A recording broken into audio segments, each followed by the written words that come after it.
The following is a special presentation of ABC Sports.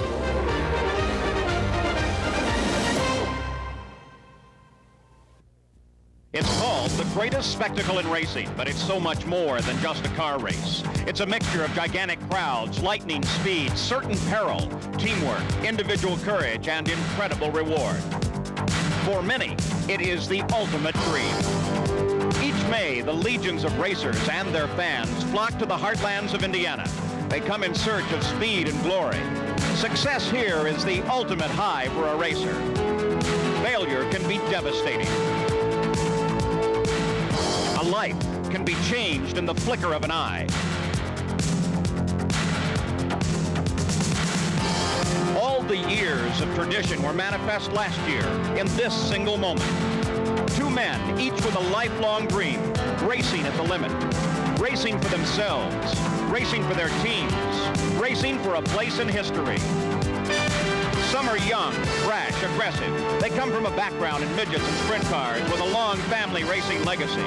Others come from across the sea, mature, studied, driven with many championships to their credit. Different men from vastly different backgrounds, focused on the same goal. A white line painted on a yard of brick, 500 miles ahead. The planning, the training, the preparation of generations crystallized in a single moment. Two men mastering the raging power of a high-tech wonder, screaming toward a single point too narrow for both. Two men refusing to give an inch. Two men willing to pay the ultimate price. But there can be only one winner, only one champion. The rewards are measured in more than dollars. It is a moment at the pinnacle in motorsports. The Indianapolis champion joins a line that stretches back into history. The dream of an Indianapolis victory is shared by thousands, but it can be possessed only by a single man. The 500-mile odyssey is about to begin again. And at the end of the road, a likeness in silver on an aging trophy. And another name will be added to the list of champions of the Indianapolis 500.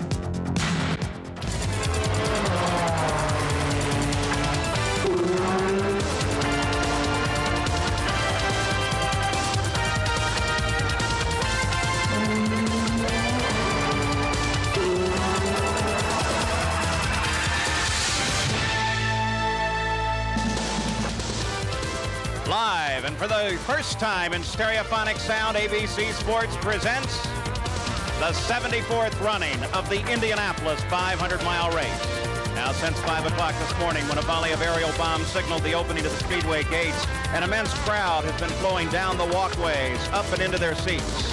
The countdown clock is counting back to the start of the engines, now just 47 minutes away. The focus of the attention of the racing world will then go to the 33 drivers and their million-dollar machines.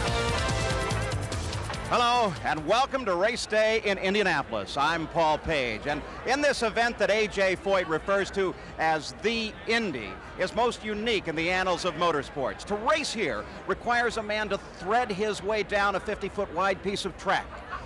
It's rimmed with concrete walls. It's designed for 90 miles an hour, but it necessitates him doing 220 miles an hour. Now that requires a very special breed of man. He must execute 800 perfect left-hand turns, and all the while battle with 32 other equally skilled drivers. Now that special breed is backed by a team, an intricate team of men using the latest in scientific technology. To win here requires skill, talent, perseverance, persistence, and incredible personal courage. The Indianapolis 500 exacts a very high toll from each of its participants. It requires a very special effort, and it rewards us with some wonderful racing. Now, when you joined us just a few minutes ago, you joined race fans around the world, and we have a very special day in store for you. Once we leave here after crowning the Indianapolis 500-mile race champion, it's on to the International Race of Champions. That tremendous series the first round in the series that pits the top drivers from all forms of the sport against each other in equally matched cars. And then it's on to Monaco for the most prestigious race in the Formula One, the Grand Prix of Monte Carlo. Same-day coverage via satellite. There are 7 hours of great racing ahead today on ABC Sports. Emerson Fittipaldi's car sits in the pole position. Fittipaldi, his team right there waiting, and back in the garage area there is the defending champion Fittipaldi, his wife Teresa, as they wait out these final minutes to the start of the 500-mile race. A.J. Foyt's car, the winningest driver in the history of championship racing, starting yet another decade of 500-mile racing. And there is A.J. Foyt. The minutes count down, waiting for the start of the 500-mile race. The car is sitting on the straightaway. Well, it's a long practice here at Indianapolis. It began 3 weeks ago in what proved to be a hectic month. May at the Speedway saw its usual mix of trial and triumph. Speed came early to defending champion Fittipaldi. By the second day, he was practicing faster than the track record. For others, it was a struggle. Jim Crawford spun. Three-time champion Johnny Rutherford found the wall. It was the first of a series of accidents that sent waves of controversy washing the track. Some blamed the diffusers attached to the older cars. Crawford's second encounter with the wall was even more frightening. The day before time trials, Allenzer Jr. circled the track at 228.5 miles an hour. But along with the first day of time trials came rains that would wash out qualifications and much of the remaining practice time. The next day, Fittipaldi grabbed the provisional pole. Time pressures forced mistakes. Scott Brayton's crew chief forgot to wave the flag and forced Scott out of the run for the pole. But because of weather, Allenzer Jr. would wait a week for his chance. Rain was still the nemesis. So were accidents. Bernard Jourdain was the most serious, slamming the end of the pit wall. For many teams, time was running out. Little Al finally got his chance, but ran a disappointing 220 miles an hour. He was not alone in the struggle. Jeff Andretti and Johnny Rutherford would make the field only to be bumped out. Twice Rich Vogler would try. Twice he would end his run against the wall. The sad story became Rutherford, who went shopping for a new car. A night's work proved fruitless as JR would fail to get up to speed and pulled out with only 8 minutes to go. Just some of the stories that lead us to the start of the Indy 500. All of the preparations lead up to the start of the race itself. The start of the engines is just 43 minutes away. There's 16th Street on the south side of the Speedway, as most of the crowd already in the grounds. The day before the 500-mile race, fans gather just outside of this Speedway. Some call this the greatest spectacle in racing, but for thousands, the parade down Georgetown Road is just a part of the Indy tradition.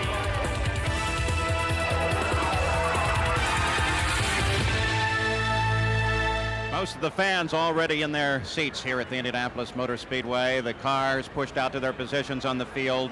Just over 39 minutes to go here for the start of the engines. We have a number of pit announcers ready to report this race. Let's meet them now. Well, in some sports you measure success and failure by yards or by feet, but in IndyCar racing you measure it by a mere 1/4 of an inch. See, within a 1/4 of an inch adjustment, all of the changes are made on a race car on pit road. Wing adjustment, tire stagger, you name it, no more than 1/4 of an inch. Very precise science here in IndyCar racing, even though you're hurtling around the track at 225 miles per hour. Let's welcome the newest member of our ABC announce team, Gary Gerald. Gary? Jack, safety always a concern at Indianapolis, accentuated this month because of 15 wall-banging incidents, all but one involving older model cars who've had a modification to the underwing aerodynamic downforce. Half the field, 16 cars, are older cars starting this race today. You can't help but wonder, are those drivers totally comfortable and safe as they get ready for 500 miles? Let's go back into the garage area now. Dr. Jerry Punch.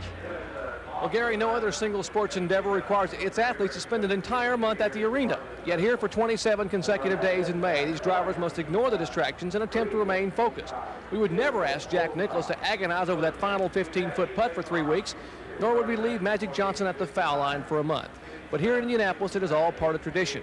A tradition that drivers like Billy Vukovich and others must endure if they are to start this greatest spectacle in racing. Paul? The 33 cars in the starting field here averaged 217.4 miles an hour during the qualifications.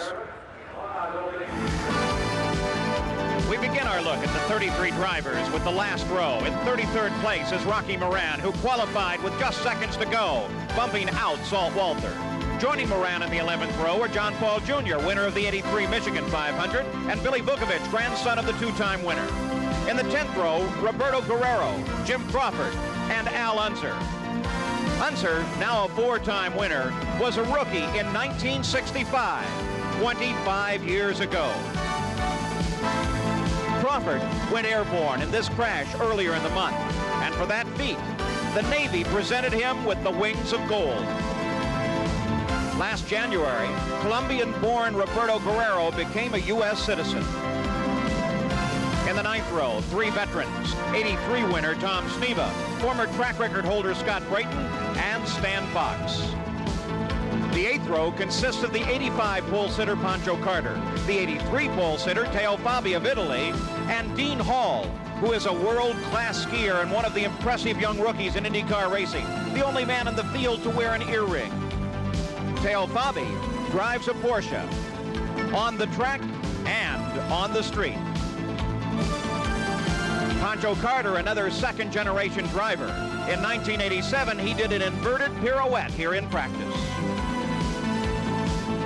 In the 7th row, IMSA champ Jeff Brabham, former ARS champion Didier Tays, and Canadian rookie Scott Goodyear.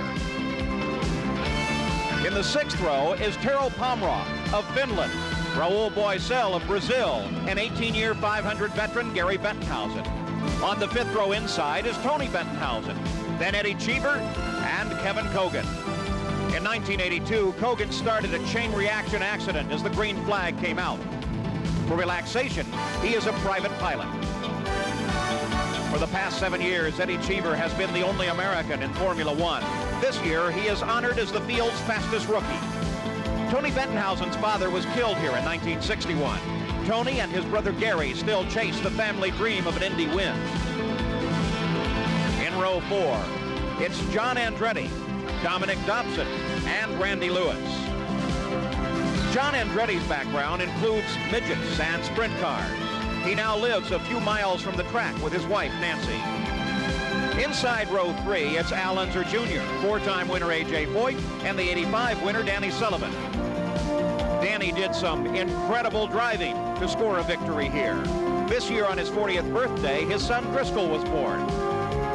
A.J. Foyt scored here in 1961, 64, 67, and 1977. He is the only driver to win in front and rear-engine cars. Little Al joins his famous family's legacy. His eyes reflect the intensity of his desire to win. In the 2nd row, 86 winner Bobby Rahal, Michael Andretti, and his father Mario, the 69 winner. The pig is unidentified. The little boy is Mario Andretti. He pulled off his rookie stripes here in 1965. Michael and his father are more friendly competitors away from the track. Without mustache, Bobby Rahal began racing in sports cars. Now, when not at the track, he runs several automobile dealerships. On the pole inside the 1st row, defending champion Emerson Fittipaldi, then three-time winner Rick Mears and Arie Luyendyk. Arie is a fitness buff with a tough daily regimen. He has never won an IndyCar race. Rick Mears started racing on motorcycles. In February, he got the ride of his life in an F-18 Hornet on the USS Theodore Roosevelt. In Brazil, Fittipaldi grows citrus. Last May, he became the Speedway's first $1 million winner. 33 of the finest ready to start a 500-mile ride to glory. The view from high above the Indianapolis Motor Speedway, the pit area, and the main straightaway. And of course, over in the center of the track is the garage area, Gasoline Alley, and Jack Arute is there. And Paul, 365 days ago, Al Unser Jr. came so very close to winning the Indianapolis 500. Since then, Al, how often have you thought about it? What? The Indy 500 and the way you lost it last year. Well, it was not very much, you know. We thought about it right away there at the beginning, but as time goes on, you know, time heals all wounds, and now we're ready to go racing. It's a brand new day. The Valvoline car's running great, and we're ready to go. Another driver that is ready to go racing after a long layoff is with Gary Gerould. Gary? Very compelling story here. John Paul Jr. last drove at Indianapolis in 1985, and in the 5 years since, he spent 28 months in a minimum security federal penitentiary. It was marijuana trafficking charge incurred as a teenager. John, now you've managed to fight your way back into a row at Indianapolis at the back of the pack. Do you feel that you've got something to prove to the racing community and maybe yourself today? Well, this is the biggest race in the world, and I'm being given a second chance. I'd like to prove I'm worthy of the opportunity. Dave Mann's given me an opportunity here at ATEC and Buick, and I'd like to be able to give him a good finish today. We wish you well. He'll start 32nd, Paul, in the Mann Motorsports Buick Lola. Well, we're about 32 minutes away from the start of the engines here, as up in the suites and throughout the track, everyone prepares for the start of the 500. There are many ways to watch the Indianapolis 500. $50,000 will get you one of the new tower suites. 17,000 new suites as part of that grandstand. Or for 15 bucks, how about a seat in the infield? We'll be back with more leading up to the 500. We move closer and closer to the start of the engines. The drivers now begin to move out toward the racetrack. There is Danny Sullivan, the 1985 champion, as he moves to his moment in destiny out of Gasoline Alley and toward the main straightaway. There is his car waiting him on the main straightaway. Well, the booth up on top of the paddock grandstand is our vantage point for coverage of this 74th running of the 500. With me, Sam Posey. Sam, you've raced here. What does it take to win here? Well, Paul, as you said at the beginning, today's winning driver is going to have to call upon a combination of things: skill, courage, technology, even luck. But what nobody knows until the race develops is exactly which of those elements will be the most crucial. So the driver in the race must be sensitive to the flow of the race and the change in developments. He must be able to change gears mentally and emotionally from one moment to the next. The Indy 500 is a big canvas, and winning this race is a complex business. The driver who does win it will be a very complex man. And one of those complex men is the defending champion and the pole sitter. Sao Paulo, Brazil, Emerson Fittipaldi's hometown. He can be like Sao Paulo, fast, Latin, and hot, but he can also be cool, contemplative, like the American philosopher Ralph Waldo Emerson. That's whom he's named after. This duality shows in his everyday life. He's a racing driver, earnings last year $2 million, and a businessman, earnings $50 million. I want to win, and I want to achieve results. And I want my people around me to be very efficient. I want them to be working hard all the time. And that philosophy for business is the same for racing, is the same for my sport. And I want to be very perfectionist. I want to be very demanding. And I think all that means result. One of Emerson's many businesses is this citrus plantation. 250,000 trees on a vast tract of land. Lies 2 hours from Sao Paulo, and lies also in the back of Emerson's mind as a kind of insurance, something to rely upon should his racing and his celebrity fail him. And racing did fail him once, tore his life apart. It happened this way. Emerson, in his early years of racing, was a prodigy at the wheel. He left Brazil for Europe and in 1972 became the youngest Formula One world driving champion in history. He was 25. 2 years later, he again won the championship. On the wings of this success, he and his brother Wilson founded their own all-Brazilian team, a team which would prove so devastatingly unsuccessful that it destroyed Emerson's reputation as a driver, cost him much of his fortune, and led to the breakup of his marriage. He left Formula One in Europe. He did not race again for 3 years. I was losing that motivation. I was losing that the drive that takes you to be a winner. I decided to stop.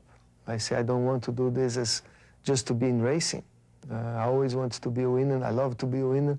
And as long as I race, I want to have the chance of winning. And then, if not, I stop. His return to racing in 1984 in this pink Indy car, was it a joke? If so, the joke was on everyone else. He soon had a new car and a major victory in the Michigan 500. Emerson had discovered America and American racing. Winning Indy last year consummated his love affair with his new life. I remember all the years of racing. I remember so many years, so much love and passion for the sport. And when we achieved something like the Indy 500, that was just so emotional to me, I couldn't control myself. But it wasn't just Emerson the driver that was back, it was Emerson the man, with a new wife, a new home in Miami, and best of all, his old enthusiasm.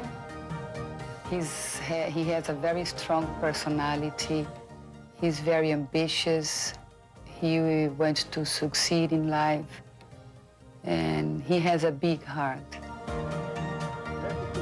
His life has swung from high to low to high again. The very model of the modern Indy driver, a complex man, Emerson Fittipaldi. Many here favor Fittipaldi. Others favor this man, Rick Mears, who with his wife, Chris, now heads out to the pits. 10 times he started on the front row, but he has never started in the middle of the front row where he will today.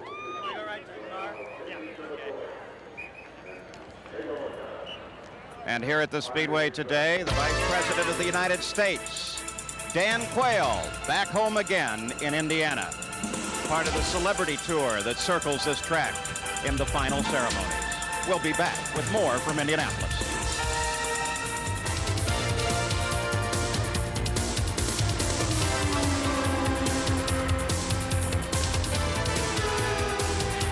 ABC Sports exclusive coverage of the Indianapolis 500 continues.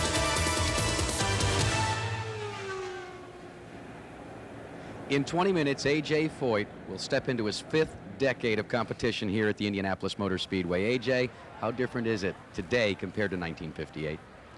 Well, really, Jackie, it's no comparison at all. You know, we had the Roaches and the air tires and all that stuff, and technology has taken over so much, it's really hard to believe that we run as fast as we did with the old cars. A sentimental favorite to score his 5th victory, Paul. Perhaps at the opposite end of the scale from A.J. Foyt, John Andretti, 27 years old, part of the great Andretti family. Sam Posey took a look at this young man and his family. Indy, 1969, the front row. In practice, Mario Andretti had burned his face, and standing in for him in this picture is his twin brother, Aldo. It was the closest Aldo would ever come to driving the 500. Fate had tossed the dice. My twin brother Aldo drew a bad number. It could have been me. Although we never mention it, that is one thing we both believe. Mario won the 500 that year as Aldo watched and cheered. Aldo loved racing as fiercely as Mario and shared Mario's dreams, just not his luck.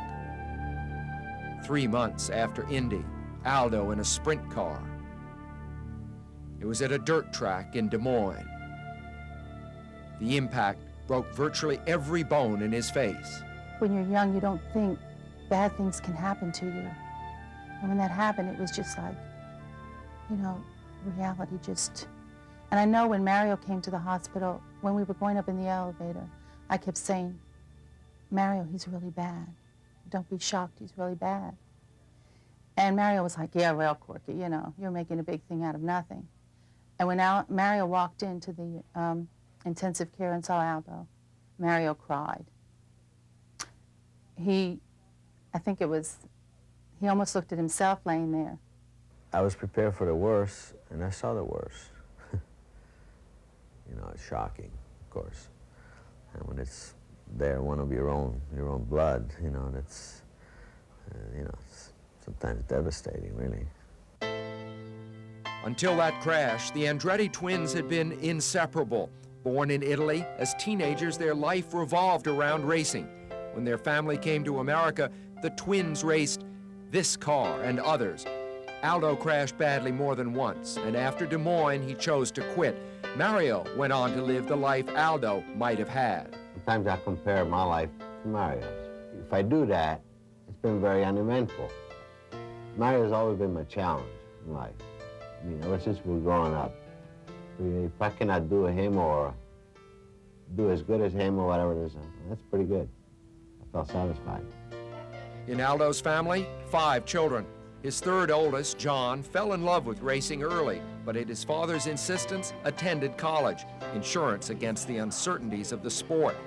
John, at racetracks before he could walk, had grown up with his father's love of racing, but also, because of what had happened to his father, John knew firsthand how harsh the sport can be. One day you're a hero, the next day a zero, and you know, the climb up is much longer and harder than the fall. The fall is always very short and very quick, and you better have something to back yourself up with in case that happens.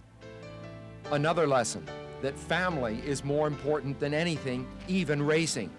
John and his wife Nancy are looking forward to having children, but when they do, they will have to face the reality of what John's profession is really all about. Pocono, 1988. For Aldo, who would talk to his son as they cut him from the wreckage, it was a nightmare. That's a situation that you hope you never see, and there it was. It's my flesh and blood out there, you know, and I'm the one that really got him started in this game. It's an experience that I never want to go through again. John survived unhurt, but Pocono was a glimpse of the Andretti past. This year, however, has been a look into a bright future. John, signed by the Porsche team, qualified strongly here. If someday he wins, he knows who he will thank. When I sit in the race car, I don't sit in the race car because I'm racing for Dad. You know, you set your goals to come to Indy, and once you achieve that, you want to win Indy. And if I can accomplish that, then that one will probably be for Dad. And what will the day hold in store for John as he joins Mario and Michael out of Gasoline Alley, and they head for the pits. Young Michael fell out of this race leading last year. Many well-wishers crowd around as they move out toward the pit area.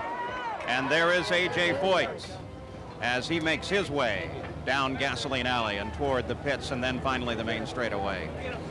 But we have to refer to him now as Dr. Foyt.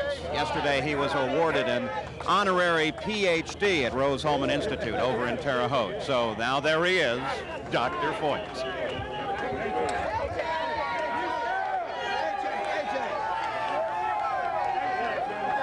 Is there a 5th win in store here?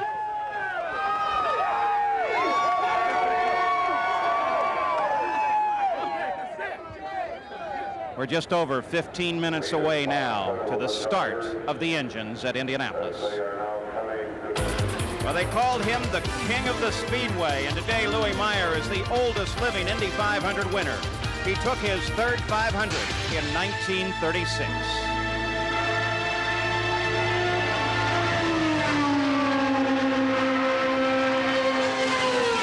View live from the Goodyear blimp floating lazily over the Indianapolis Motor Speedway on what is turning out to be a beautiful day. Let's go down trackside once again. Gary Gerald. One of the pleasant surprises of the month, Paul. Arie Luyendyk, fast all month, qualifies outside front row. This has to be your best opportunity to win your first IndyCar race. Well, the way things have been going with the Domino's team this year at Indy, things have been incredible. The crew's done a great job. I hope they can keep it up, and I can keep it up myself this month or this day. This is the day it's going to have to happen, and we have a good chance. He starts outside front row. A lot of folks say it's the best place to start at Indianapolis. Paul? Many hopes ride with Arie Luyendyk. Bobby Unser, 3-time champion of the Indianapolis 500. Attrition is always a factor in the 500, but especially today. Well, that's true, Paul. You know, there are 17 new cars in this year's race that don't even know if they can do 500 miles. There's been only 2 previous races this season, and both have been 200 miles or less. There's been very little practice this month, due mostly to the bad weather. And there's been a lot of controversy because the rules, cutting back on the ground effects tunnels we've heard so much about. And most of the teams with the older cars have done little or even no wind tunnel testing. Now, all of this will cause a little bit of uncertainty and different game plans for most of the teams. But regardless of all of this, I think it'll be the best and certainly the fastest 500 we've ever seen. It's all part of the mix that makes for great racing at the Indianapolis Motor Speedway. The countdown continues, just 11 minutes away now. There are a lot of things to do here at the Speedway. About a visit to the gift shop. We'll be back with more of the pre-race after this.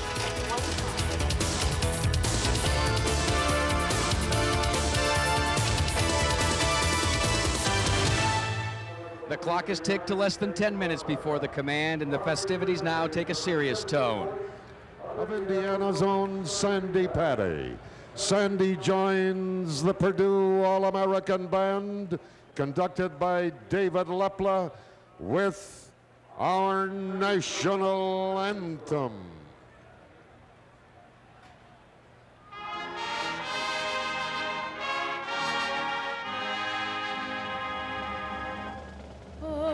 Say, can you see by the dawn's early light what so proudly we hailed at the twilight's last gleaming, whose broad stripes and bright stars through the perilous fight o'er the ramparts we won were so gallantly streaming, and the rockets rent away, the bombs bursting in air, gave proof through the night that our flag was still there. Oh, say does that star-spangled banner yet wave o'er the land of the free and the home of the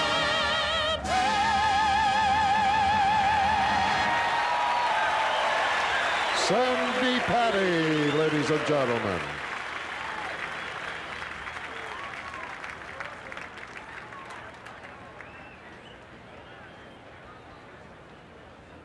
The cars sit aligned 11 rows of 3 on the main straightaway as the official ceremonies are now Now, if underway. you'll remain standing for the 10th time, we have the privilege of introducing the Most Reverend Edward T. O'Meara, Archbishop of the Catholic Archdiocese of Indianapolis, for our invocation. It is God's weekend, it is Memorial Weekend, and it is race weekend. As conscience guides us, each in our own way offers homage of mind and heart to the supreme being of the universe, to the Lord of all that telescope Hubble will bring into our view. This day, may God be thanked and praised. This Memorial Weekend, we hold in grateful remembrance every woman and man who has given life under our country's colors from the beginning until this moment. We think especially of those who died in the Second World War. The freedoms for which they gave even life itself are now appearing in Central and Eastern Europe and in Asia 40 years later. As our own President of these United States and the leader of the Soviet Union meet to foster peace, to bring peoples together, and to make their lives better, may we remember these millions who died when humankind lost its way and tyranny and oppression prevailed. Dear God, make our world more peaceful. Never let us forget our hostages. Teach all of us how to treat each other gently. Bring comfort to all our veterans who still bear the scars of war in their bodies and in their spirits. It's race weekend, too. 33 skillful drivers will press to the edge of technical and human endurance. Keep them safe from harm, as well as the mechanics and crew members who support us. Watch over all of us this day, get us back safely to home, family, and work, and bless us with a continuance of this very welcomed seasonable weather. Amen.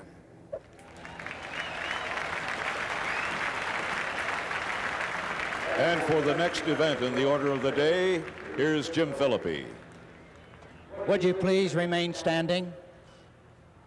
On this Memorial Day weekend, we pause here in a moment of silence to pay homage to those individuals who have given their lives unselfishly and unafraid to make it possible for us to witness, as free men and women, the world's greatest sporting event.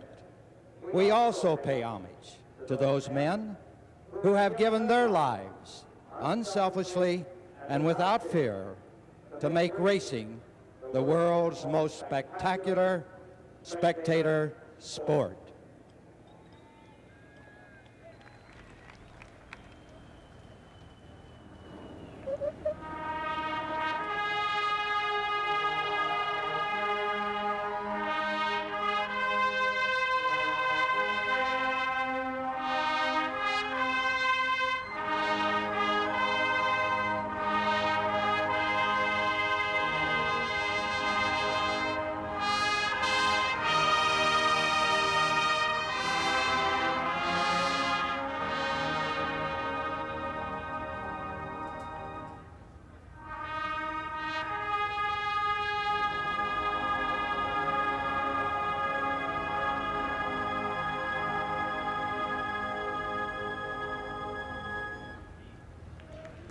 For 25 years, a blimp from Goodyear has drifted over the Indianapolis Motor Speedway. Today, most appropriately, it is the Airship America.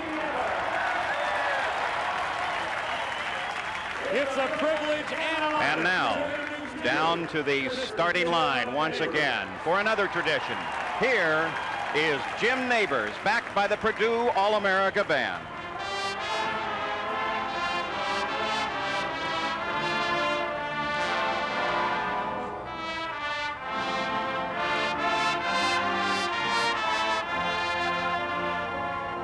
Back home again in Indiana, and it seems that I can see the gleaming candlelight still burning bright through the sycamores for me. The new mown hay sends all its fragrance through the fields I used to roam. When I dream about the moonlight on the Wabash, how I long for my Indiana home.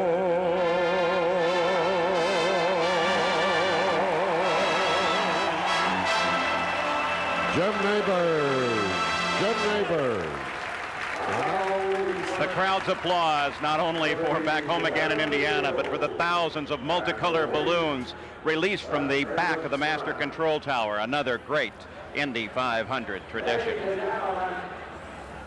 We are at that time of the day for the command that will start the 74th running of this event.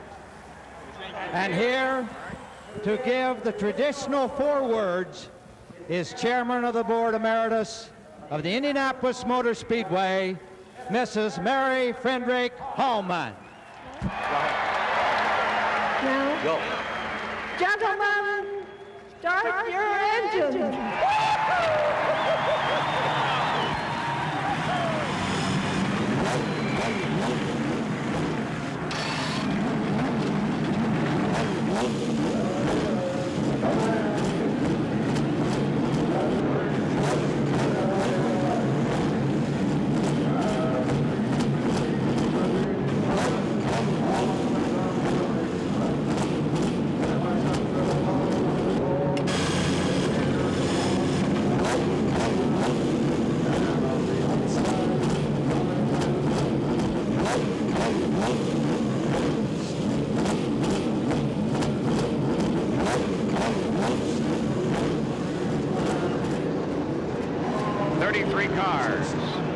led by this man, the pole sitter, Emerson Fittipaldi, as he sits waiting for the signal to roll ahead and to start their journey.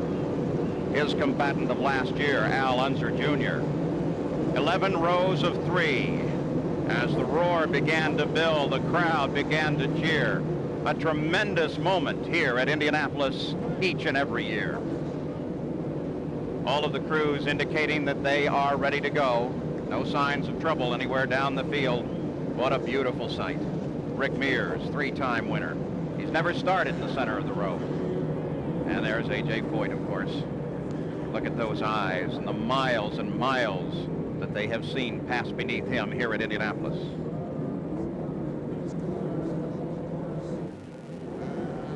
The weather today, well, it couldn't be better for racing.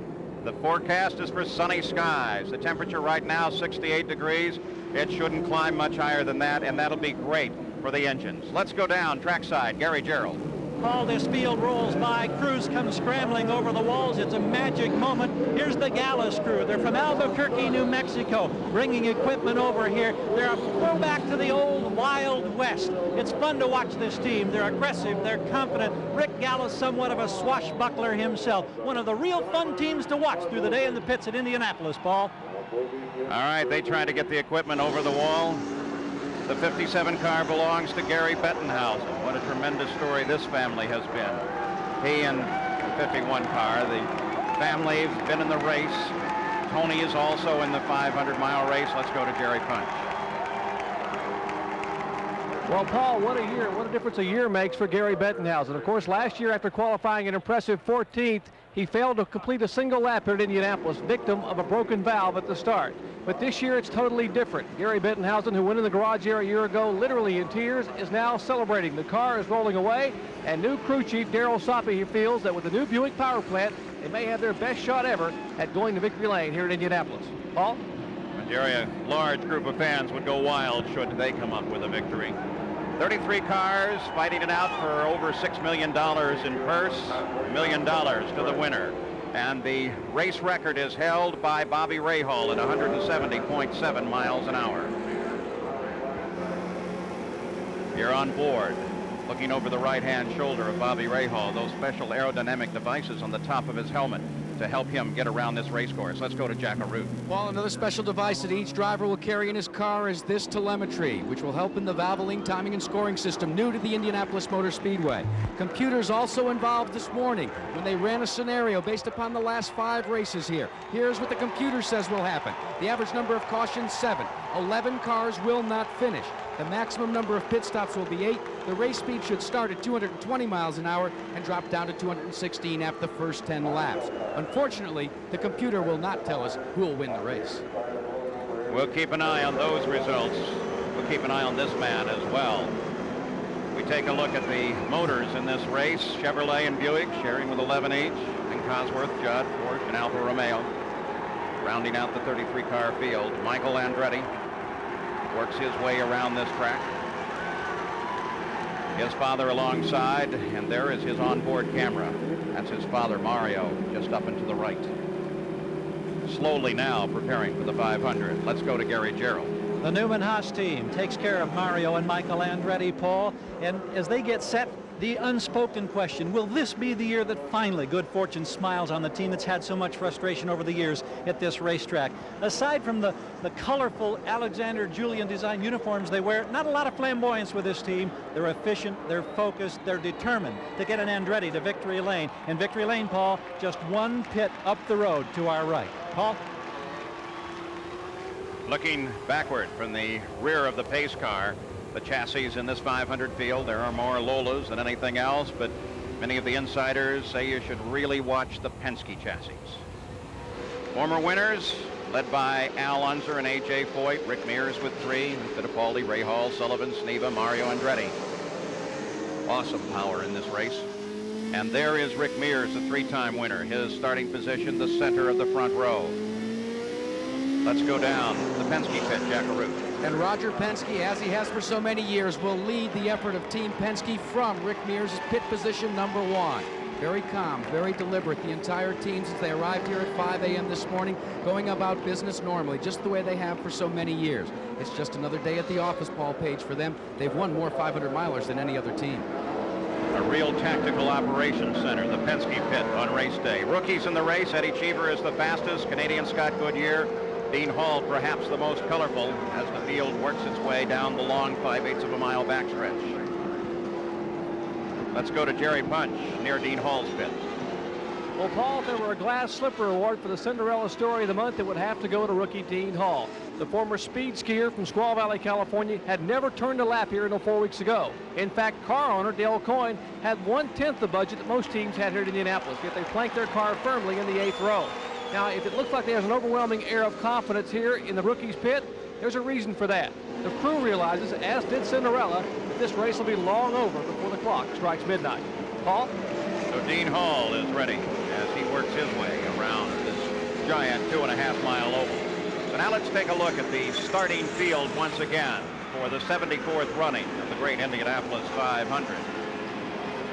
They come off the fourth turn, the first row, Fittipaldi, Mears, Arie Luyendyk, who is number 1. In the second row, Bobby Rahal, Michael and Mario Andretti. The third row, Al Unser Jr., A.J. Foyt, Danny Sullivan. In the fourth row, it's John Andretti, Dominic Dobson, Randy Lewis. The fifth row, Tony Bettenhouse, the fastest rookie Eddie Cheever, and Kevin Kogan. Back in the sixth row, Carol Palmroth of Finland, Raul Boisel of Brazil, and Gary Bettenhouse. Row 7, Jeff Brabham of Australia, Didier Tays of Belgium, and Scott Goodyear. The eighth row, Pancho Carter, Teo Fabi, rookie Dean Hall. The ninth row, Tom Sneva, Scott Brayton, and Stan Fox. In the final two rows, the 10th row, Roberto Guerrero, Jim Crawford, and Al Unser, the 4-time winner. And in the 11th and final row, Billy Vukovic, the grandson of the 2-time winner, John Paul Jr., and the 33rd qualifier, Rocky Moran. This is Mario Andretti's onboard camera as you look over his right shoulder from the outside of the row as he rolls just a very few feet from that concrete retaining wall that lines this 2.5-mile track.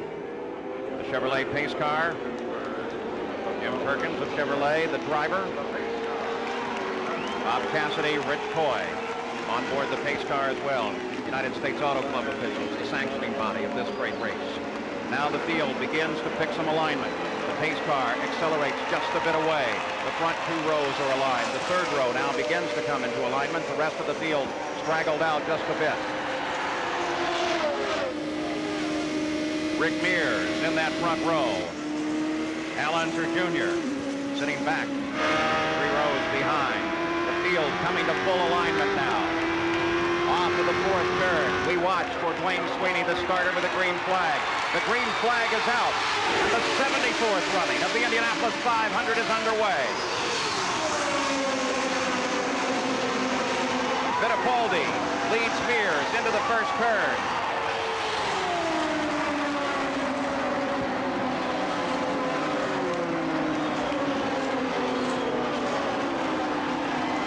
The cars of Roger Penske did not lead a single lap in last year's race. There were 3 of them in that race. There are 2 of them now running first and second. Aerial bombs being fired off overhead to mark the positions of the cars in each of the 4 corners. And Emerson Fittipaldi becomes the first driver to lead that opening lap 2 years in a row since Bobby Unser did it back in 1972 and 73. Well, we knew Emo was going to be tough. We all kind of predicted he was going to take off and go really fast. We also thought Rick would be right behind him, and that's where he is right now. Emo is going to cause this race to be very fast. In third place is Arie Luyendyk. Bobby Rahal has moved up and dropped into fourth. On the backside now, it is still Fittipaldi. Reminiscent of last year when he jumped into the lead from the outside, moving past pole sitter Rick Mears, and then began to drive away. We've talked about how important the subtle adjustment of these cars are. Emerson Fittipaldi spent a lot of time here Thursday, the last time they practiced, picking out the tires. There's his wife, Teresa, that he wanted to start the race with, the qualifying tires that he ran 2 weeks ago here. You see, that combination is working out perfectly for him. Second place, the yellow Pennzoil car of Rick Mears. Was running a lot lower on the track than normal, Paul. Usually Rick stays up on the white line, stays kind of what's known as the normal groove, or the normal groove now, I guess, down to the grass. That's where they're running. It's been an excellent spot. Good start of the race. We take a look now from on board Al Unser Jr.'s car. That's Bobby Rahal running just ahead in a fight for 4th place. Rahal got a great start, moved down into 4th. Right now it is Fittipaldi that leads. Then you see Rick Mears, then Arie Luyendyk running in 3rd place. In 4th place, that's Bobby Rahal, and Al Unser Jr. set up just behind. Then Mario Andretti, then Danny Sullivan. Rahal and Al Unser Jr. are teammates on the Gallus team. Rivals on the racetrack today. We've never seen him run quite so low on the track this early in the race. Paul, they're getting right now. Watch little Al right down to the grass, back out, and that's exactly what Rahal, and for the most part, all of them are doing right now. Well, you couldn't ask for a smoother and safer start. That's always a great deal of apprehension. Looking backwards from Bobby Rahal's car, that's this car, Al Unser Jr. moving up, closing. Remember, there's been a lot of rain. The track has not been run on for a while. We had a lot of rain, so a lot of the dirt, the fine silty stuff, gets down on the track, and that's probably making it just a little bit slippery at the moment. When the Gallus team was expanded to a 2-car team to include Rahal, little Al was very candid. He said, I really don't want a teammate, but it's worked out very well between the two of them. But they are racing. Remember, you've got to understand that about teams. Once the green flag drops, they race each other. They're averaging 213.1 miles an hour. Fittipaldi turned the last lap, lap number 4, at 214.8. He's flying. This battle continues. And it continues for 4th place. Bobby Rahal. Closing on him is Al Unser Jr. Incredibly clean start. No incidents so far, knock on wood, but I think it's a testament to the professionalism, the level of professionalism in IndyCar racing today. Now, there are long conversations held by the front row and, in fact, the entire field on exactly how this race will start. And for the most part, they agree, perhaps with the exception of the front row, try to maintain position and just get yourself to the back straight, and then you can begin to sort out. Remember, after all, it's not the first lap, it's the 200th lap that counts at Indianapolis. Al Unser Jr. continues his pursuit for the 4th place Bobby Rahal. There's Arie Luyendyk running in 3rd place. To the main stretch once again. 2nd place, Rick Mears.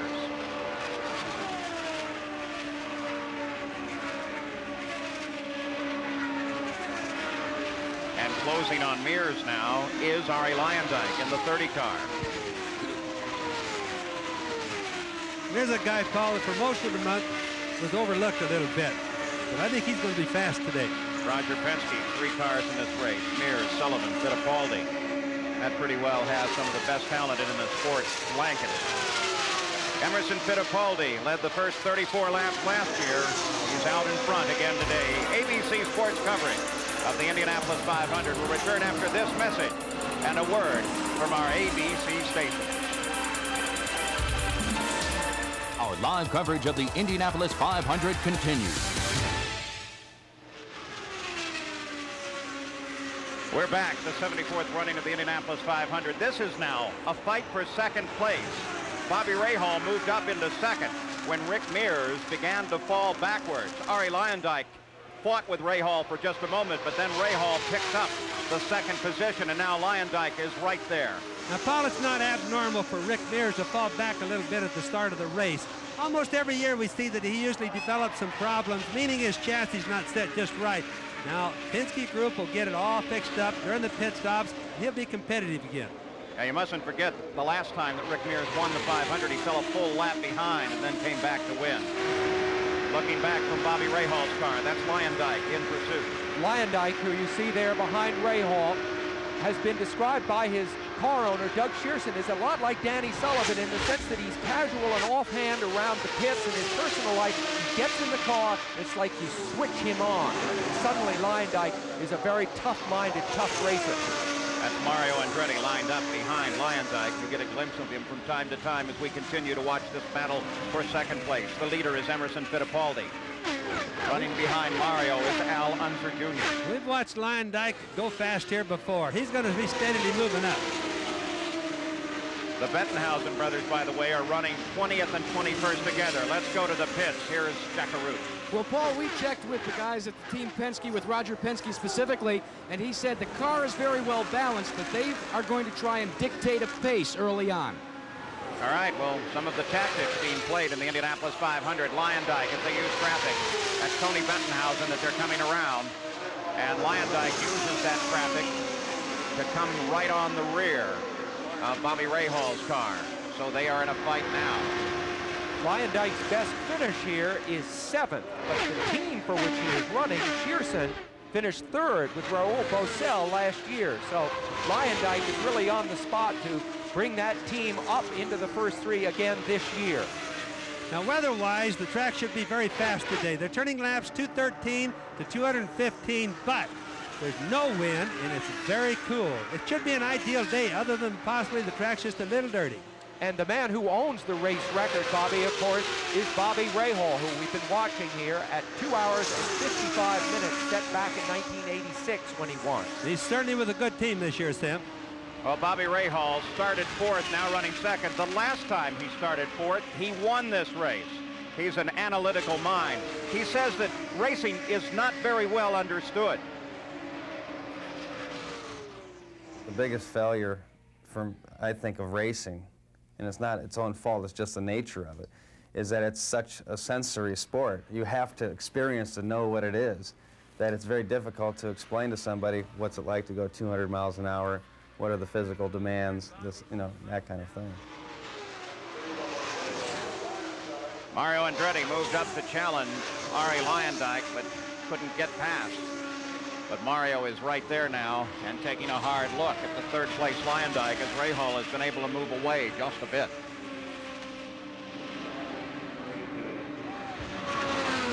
On the backstretch, there's Mario. His last win here came in 1969. Mario has had a very quiet month here. They knew right away in qualifying that they were not going to be contenders for the pole. They have not been in the limelight. And I think in many ways that's helped Mario to focus on what he's doing right now, which is running the race. The fight on the speedway is for 3rd place as Mario Andretti tries to chase down Arie Luyendyk. Luyendyk, a man who has never won in a championship car, an Indy car. Heading for his first. He's been at it for 7 years. This is the point in the race, Paul, that the drivers are going to do a lot of feeling around to see how they can act. How do these cars really react in a lot of wind turbulence? They've never known this. Everything so far in practice has been like run with 1 or 2 cars at a time is all. Maybe Mario got his bad luck out of the way this month. He was sideswiped a few days ago as he was driving his personal car out of the museum. That's the sort of thing that happens to him in the race. Let's hope he's been able to put it behind him. The records roll off here at the Indianapolis Motor Speedway. They're averaging 211 miles an hour. Fittipaldi started the race ranked 25th in lap leader standings. He's now in 23rd position. He's moved past Lee Wallers and Jimmy Snyder. And Fittipaldi very carefully works his way through traffic. It is a long race that lies ahead. 17 laps are complete, and already the teams are beginning to think about the first pit stop. It should not be that far away. Teresa Fittipaldi, Emerson Fittipaldi's wife. Fittipaldi continues to dominate here. The fight is for 2nd, 3rd, and 4th. We'll be back.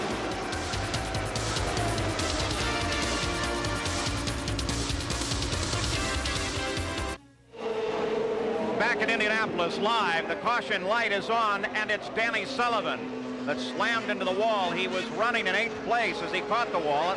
There's Roger Penske. He's in touch with Rick Mears by two-way radio.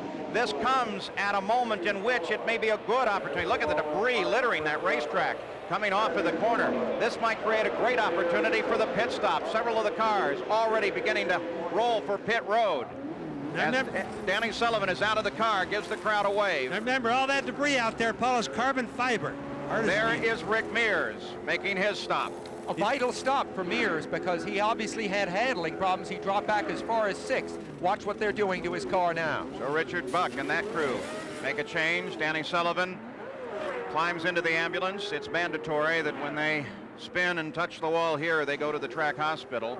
The Hanna Emergency Medical Center, Dr. Henry Bach, the medical director there. Now let's just take a look. Look at the top of the screen as we watch for Sullivan.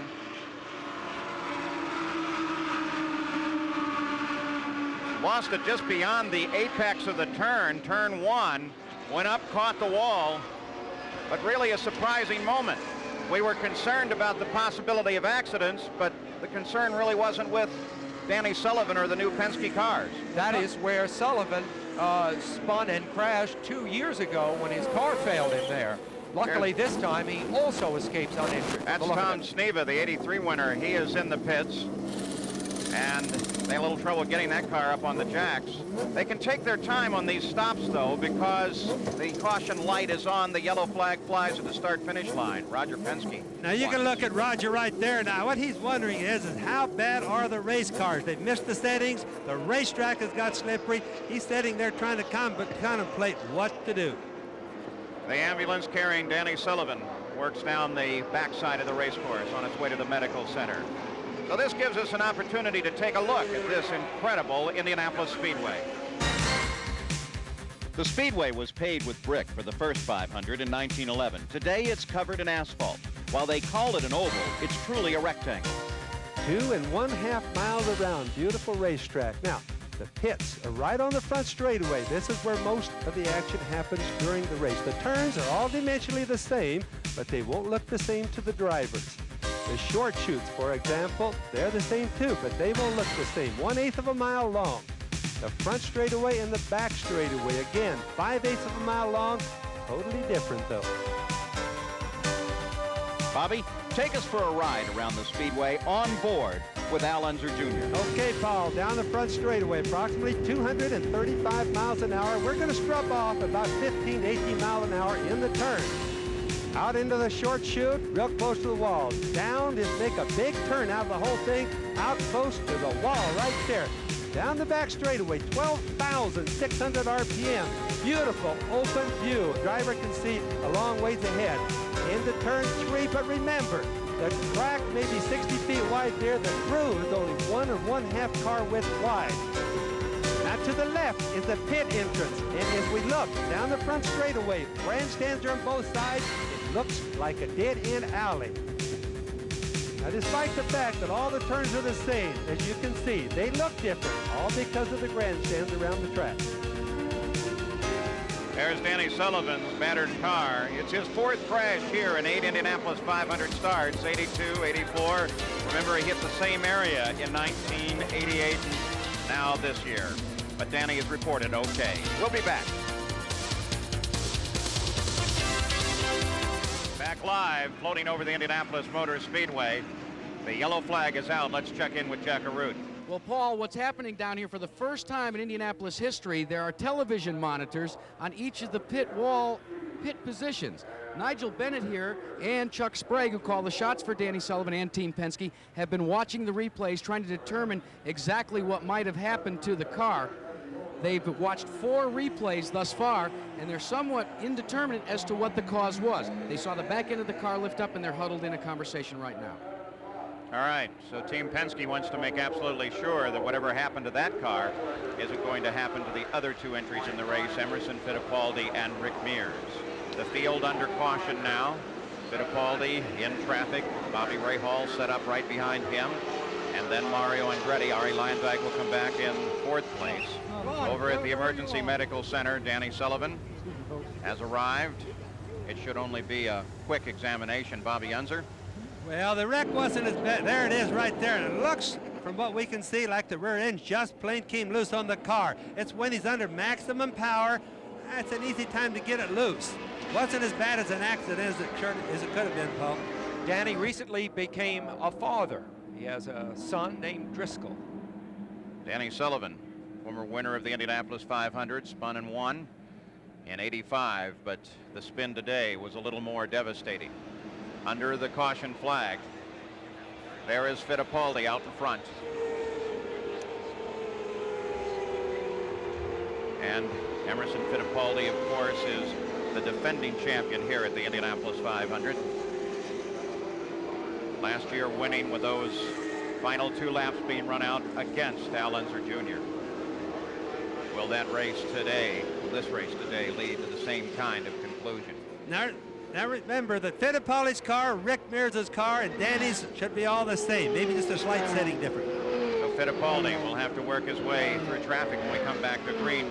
We asked him earlier about his emotions after the victory over Little Al. When I come out of turn 3, and I haven't seen Al Jr. because on the side of my eyes I couldn't see what happened to him. But I saw the yellow. And then I think he spun off. Then I look in the mirror going to turn 4, and he wasn't there. And I couldn't see anymore, where Al Jr. was. And then I realized he crashed. And that time I was happy that I was leading the race, but I was very anxious to know what happened to Al Jr. because he could be badly hurt on a crash like that. And I think that would spoil the whole result of the race and my victory and everything. And I think I was under a lot of pressure until the next lap when I come over turn 3, and Al Jr. was with thumbs up next to the track, and there was like a big release, and then the winning emotion come to me only that time when I saw him waving to me. And Emerson's car owner, of course, Roger Penske. Roger went to military school, knows the value of having a numerical advantage in battle. He had 3 cars, he's now down to 2. Now the pace car begins to accelerate now. 25 laps are complete. The yellow came at an opportune time for the tactics to play for most of the crews. Everybody came into the pits and stopped. Wisconsin Stan Fox is back on the track now. He had a little longer stop. He was 13 laps in the pits. As we come back to green, it will be Fittipaldi at the head of the field. We take a look down through the top 10. A.J. Foyt running there in 8th place. Coming back to speed. The green flag comes out, and we're back racing. Completing the 26th lap, as Bobby Rahal comes to the inside and challenges Fittipaldi. Boy, that had to be a hard run by Fittipaldi. He had to have a lot of confidence in Bobby Rahal, because Bobby was totally up alongside of him. Wow, I thought he had him there for a minute. The battle continues, and Mario Andretti, Arie Luyendyk close in as well. At the front, though, Rahal has Fittipaldi lined up, and he jumped him good on the restart. We all knew that early on in the race, or any time during the race, that Fittipaldi was going to be tough. Now, when you see a pass that really Rahal had on Fittipaldi, and yet Emerson just kept going on it, hey, that means he's really dedicated today. Exactly, Bobby. We talked at the beginning about what are the ingredients that go into a 500 victory. We just saw some bravery by Emerson Fittipaldi. That was tough to stay outside of Bobby Rahal there. He pulled it off. Well, Fittipaldi didn't want any questions at all. He wanted to make sure everybody understood he plans on leading this race. That's John Andretti now that is sandwiched between first and second place. The number 41 blue Porsche. Their effort this season has been slow in starting, but a great deal is expected. Rahal comes past young John, tries to get past him, can't get the job done. Trying to continue his pursuit of Emerson Fittipaldi, the leader. Let's go to Jack Arute again. Well, Emerson Fittipaldi is one of the few front runners with no problems. They made no chassis adjustments during that run. Now, in contrast, his teammate, that of course Rick Mears, made a major adjustment to the front wing. They say the car continues to get loose, and they're chasing the setup at the present time. Well, Rick Mears is running back in 7th place, but Rick is also comfortable at setting his own pace. Now remember, Paul, again, all the 3 of the Penske cars are identically built. They should handle exactly the same, but every driver has his own choice about what springs, what sway bars, what wing setting, things like this. Obviously, Emo's done his homework right. It doesn't look like the other 2 did theirs exactly right, at least for this part of the race. 4th place, Al Unser Jr. Works his way around the track, being chased now by 5th place, Arie Luyendyk, in the number 30 car, that red and white machine. This car so close to a victory last year. And then in those final laps in the battle with Emerson Fittipaldi, and what a race that was. You can see now Little Al now starts to close down on Mario Andretti in a fight that will develop here for 3rd place. There's Andretti. He currently runs in 3rd. Little Al, who just loves gadgets. You see him there, remote control, locks, motorized, pool covers, anything like that. He's a great mechanic himself, although in the Gallus team, they won't let him work on his own car. 10 cars run on the lead lap. Now keep in mind one thing. We have a race between a lot of ways. It's Lola against the Penskes and really 4 March cars. But right now we're going to be watching Lola's against the Penskes. There's Al Jr. that's a Lola. Bobby Rahal, that's a Lola. Emerson Fittipaldi, Penske. And remember, the last time Lola won here was with Al Unser back in 1978. Back to green flag racing. 30 laps are now into the record book as we approach the 100-mile mark at lap number 40. Emerson Fittipaldi, the leader of the race, chased by Bobby Rahal. Then Mario Andretti, then this man, Al Unser Jr. Behind Little Al is Arie Luyendyk, then Michael Andretti, then Rick Mears, then A.J. Foyt. Raul Boisel is running in 9th place right now.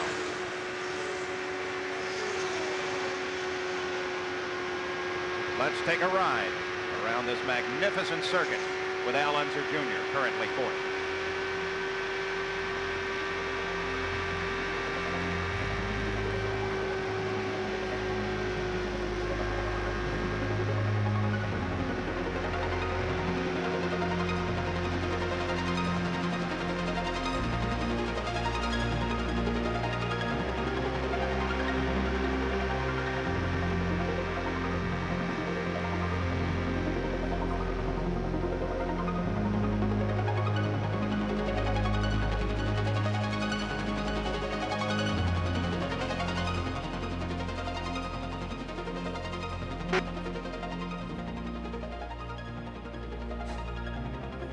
We're back at the Indianapolis 500. 36 laps are complete. I'm Paul Page. This view comes from underneath Mario Andretti's rear wing. You're looking at Al Unser Jr.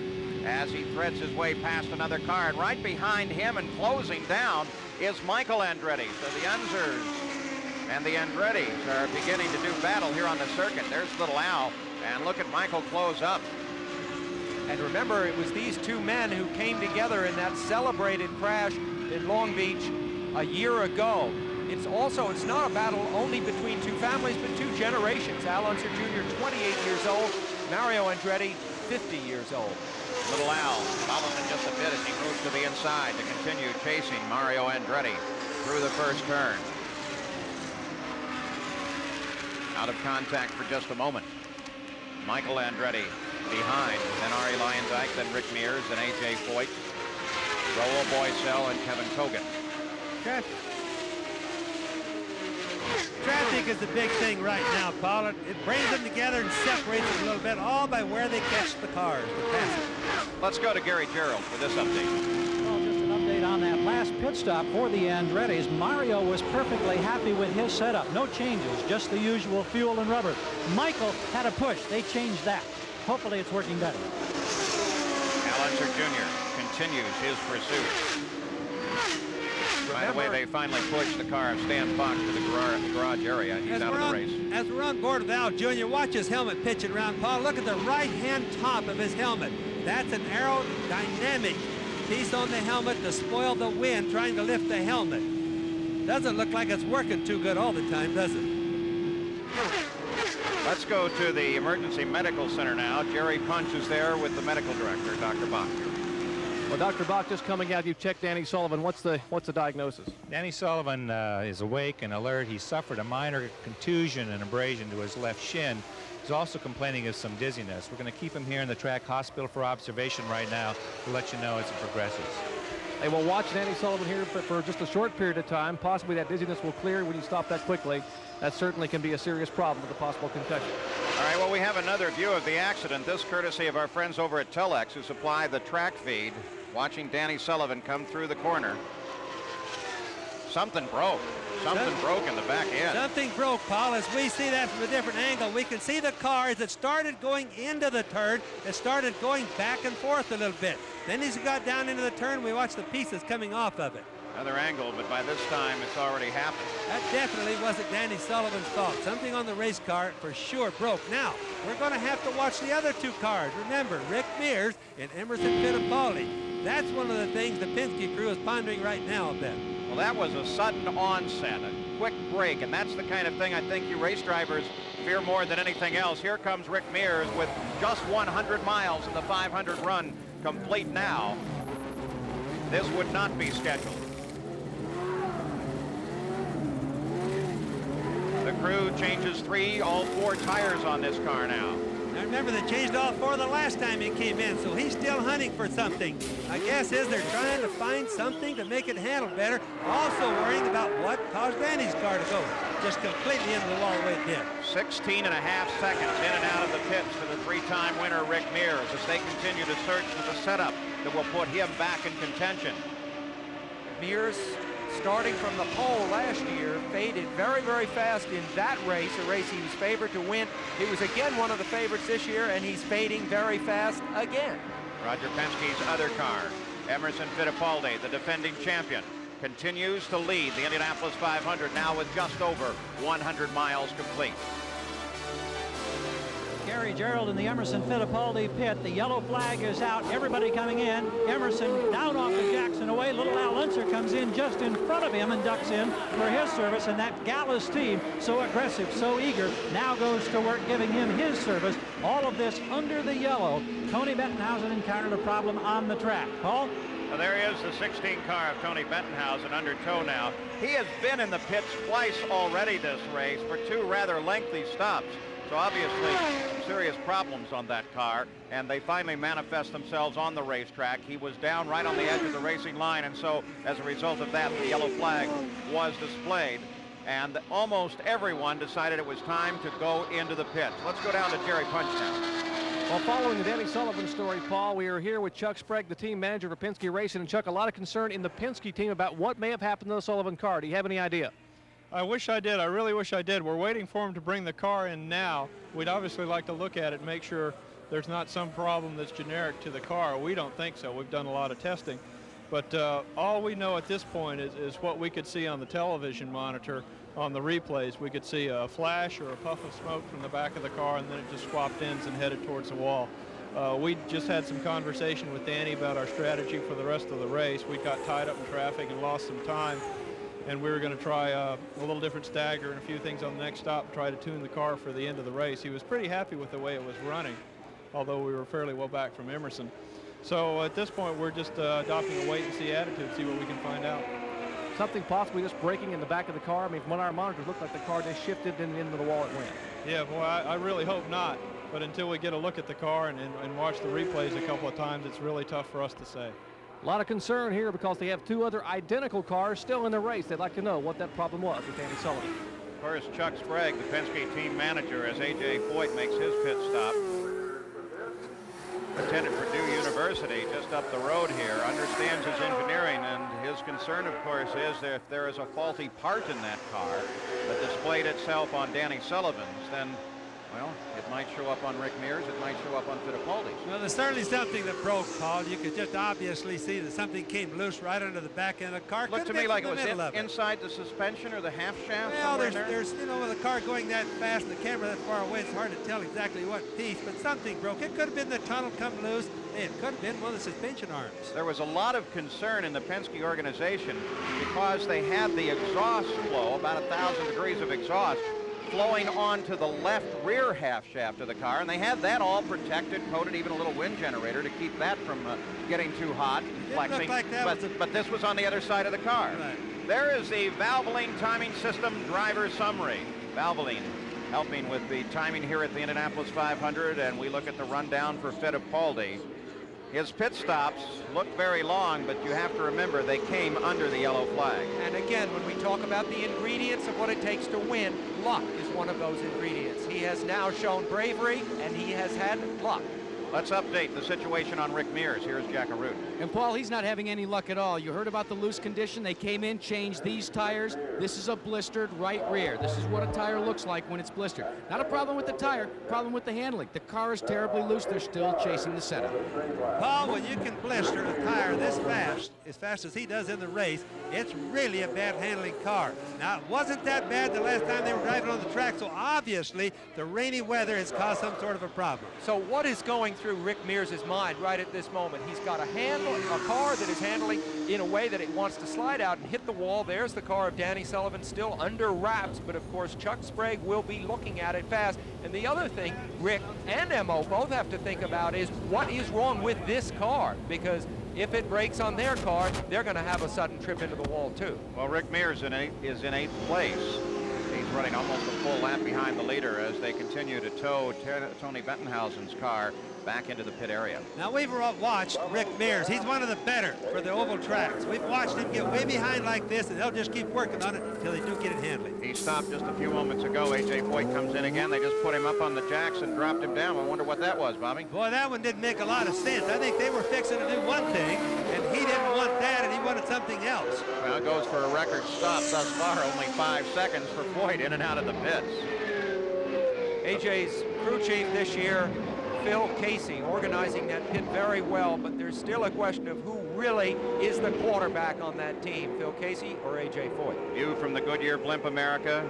Tom Kinnett, the captain from Houston, Texas.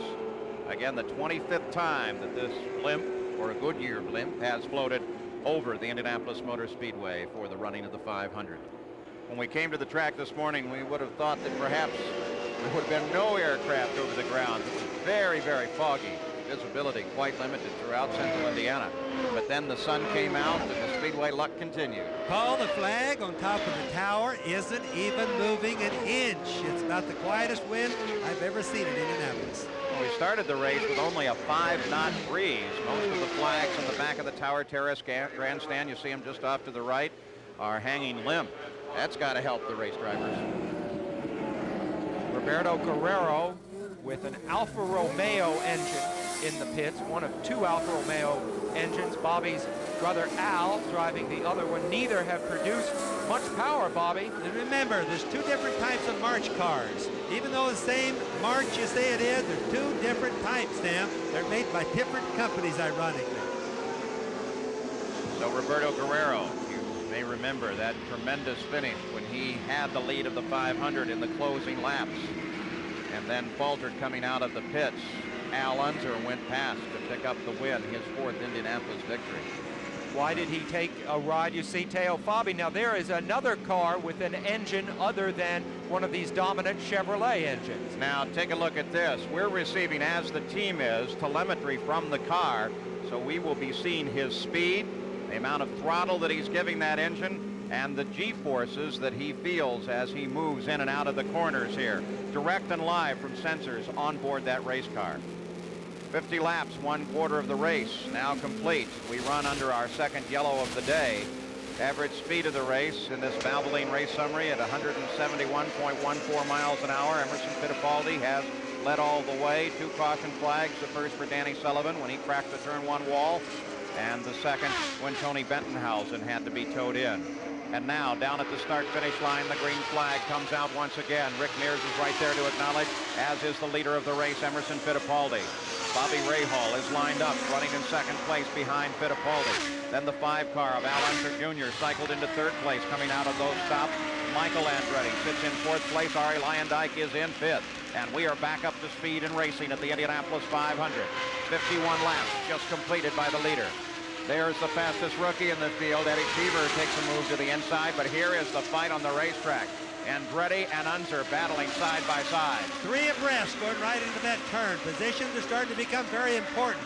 Keep in mind when we look at Rick Mears, even though he was leading the pack, Paul, that's all there is between he and Fittipaldi of being a lap down, and he didn't stop the last time. So he's trying to gain that lap back. Fight is for 3rd place. Al Unser Jr. has it. Michael Andretti is right behind and wants it. That's little Al moving under Pancho Carter, who comes up high in the groove and gives him plenty of room as they come through the corner, then has to reassume his line. But Pancho, one of the great race drivers here, he's never won here. He's only won 1 race in the Champ Cars, and that was the Michigan 500. But he knows who's around him and always gives him plenty of room. Little Al pulling out to make that clean pass, was running roughly this same way at this point of the race last year, and also behind Emerson Fittipaldi. He's a man who likes to drive even his own street car himself. He won't let his wife or any of his friends drive. He always wants to be in control. Now Al Unser Jr. comes inside and passes Cheever. Again, great experience there, despite the fact that Cheever is a rookie here. And he's got years on the Formula One, and he recognized the faster car, moved over as well. That's given an advantage to Al Unser Jr. because with those 2 passes of slower moving cars, he has been able to move away from Michael Andretti. Now let's go down to Jackaroo and get an update on Al Unser Jr. Well, Paul, Al Unser Jr.'s team is a little bit concerned. Thankfully, it's at the Indianapolis Motor Speedway where he's lost part of his brake system. He does not have a full complement of brakes all the way around the car. In fact, he only has 2 in the rear. But they say they're not at all concerned because you don't need brakes at high speed here. As you know, you only burp the throttle just a bit, and if you're running right, you run flat out. It still hurts you when you come into the pits. And I think what he might be doing today is he's been running carbon fiber disc brakes, or the rotors made out of carbon fiber material. If he's lost those, it won't hurt him on the racetrack, but it certainly will come into the pits, Paul. By the way, it's the only race in the season being sanctioned by the United States Auto Club that you're allowed to use those kind of disc brakes. And there is Fittipaldi closing on the back end of Rick Mears, his teammate. Mears continues running in 8th place. Emerson Fittipaldi now has 54 laps in the record book. 200 laps of scheduled distance, or 500 miles. Turned his last lap at 218.15 miles an hour. With the 2 yellow flags, they're averaging 171.6 miles an hour. Fittipaldi continues his lead and now is trying to chase down his teammate Rick Mears. Rahal is second, followed by Little Al, then Michael, then Arie Luyendyk. So for the most part, a smooth 500-mile race. We'll be back with more action from Indianapolis right after this. There's the leader of the Indianapolis 500 with 59 laps complete, Emerson Fittipaldi. He has led right from the pole position in the green flag. He is making a masterful drive here at Indianapolis and running a blistering pace when the green flag is out. So he slowed down just a bit, the past lap running through traffic. Here is the second place car that belongs to Bobby Rahal, the Craco STP machine, and Debbie Rahal, Teresa Fittipaldi. Debbie had an accident, fell off of her horse. She is quite a rider. And last week she fell off the horse, injured herself, injured her neck. Had some bruises to her face, but look at her. Look at the spirit she shows as she's in. Mario Andretti at the head of the pit road, slowing down, coming into the pits. Well, we can't see what's wrong with him yet, but he's coming in way too slow. I would have to guess his engine is totally dead. Went past the number 9 car of Tom Sneva, parked on pit road right now. Now let's see whether they pull the hood off. They're moving too slow. Smoke coming out of the back. Obviously, he's got an engine or transmission going. Oh, and once again, a great disappointment for Mario. Let's go to check. Well, Paul, it is an engine that has expired. The first Chevrolet of the race has gone out, and that is Mario Andretti. They're going to take the bonnet off, but it's all over. Not since 1969 has he seen victory lane. When you see the smoke come out like that, it's pretty much done, and that's sad for Mario. How much bad luck can one man have? It's terribly sad for Mario Andretti. He's fallen out of 17 of his 25 Indianapolis 500 starts. Only once has he seen the checkered flag. That's the 19-car Raul Boisel, the True Sports entry, and it brings out the yellow flag as it rolls to a stop on the backstretch with 62 laps complete. The leader is still Emerson Fittipaldi. Second place continues to be Bobby Rahal, followed by Al Unser Jr. And there is Pancho Carter's car against the wall in turn 4. Now, it seemed to me the caution was already out at that time. Pancho Carter takes the steering wheel off and begins to move around, so it appears that he is okay despite that heavy damage to the right side of the race car. So quickly, these track safety teams arrive at these damaged race cars, often rolling before the car has actually come to a stop. The steam coming out of there is from the radiator. It's broken radiator, but of course that's not the problem. The wreck is the problem. Don't know exactly what happened. Of course, that's one of last year's cars as the leader, Emerson Fittipaldi, takes advantage of the yellow again and heads down into the pits. Of the last 263 laps run here at the Speedway, Fittipaldi has led 221 of them. 158 of them last year. In and out that quick as Fittipaldi continues dominance here at the Indianapolis 500-mile race. We'll be right back.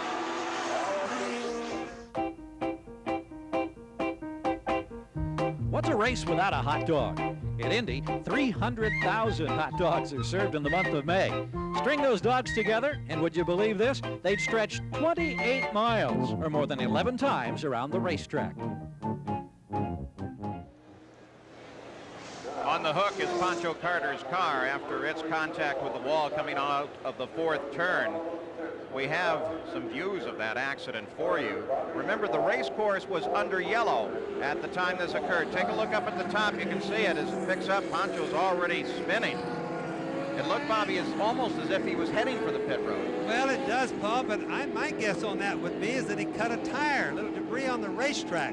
Probably cut a tire. The car seems like it swerved one way.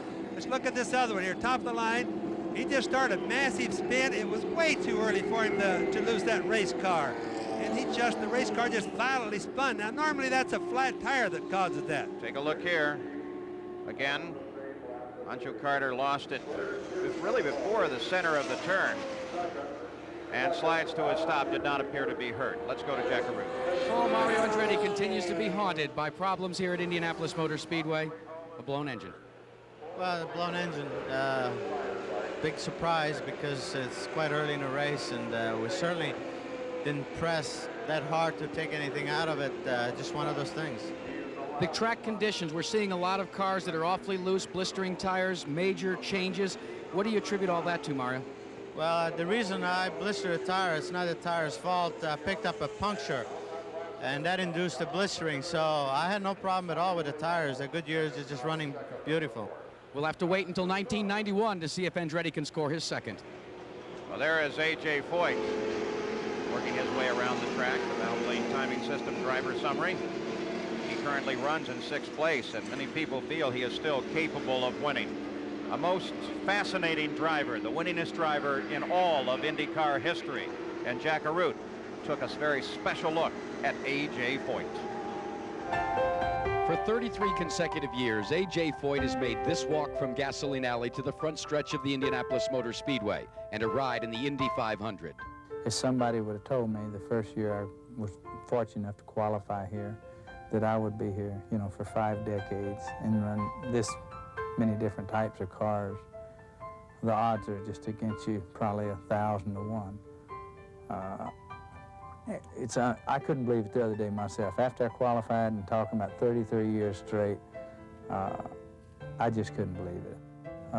You know, I've had a long dry spell on championship cars, but I can't blame no one person for that. If I'm going to pick one person, I have to say it was myself. Like I said, after the family passed on, I lost a lot of interest in racing. I was there just to do something, but my heart and everything was not in it. I'm getting my heart back into it now. We're having a lot of fun, and I know I'm still old to try to run with some of the young boys, but I still think I can do it. His 4 wins are only a part of the A.J. Foyt legend. Through the years, his temper has shared equal billing. How'd that start? Well, I don't know. He ran right square in my goddamn left front. What are you talking about? Sullivan? I've always felt that my good is offset my bad in racing. And just like I said when my father was dying, and I went to the 24-hour race at Daytona, he was the one that taught me into going. And bringing that trophy back to him in the hospital room, and had not run 24-hour races since 1967, I said to myself, if I ever never win another race, I could not be mad. The fiery eyes of A.J. Foyt show the effects of 55 years upon this earth, but the intensity and the lure of racing at the Brickyard remains the same. It means a lot to everybody that runs good, that knows Indianapolis. The people say it means nothing to them. They're not coming out to much anyway.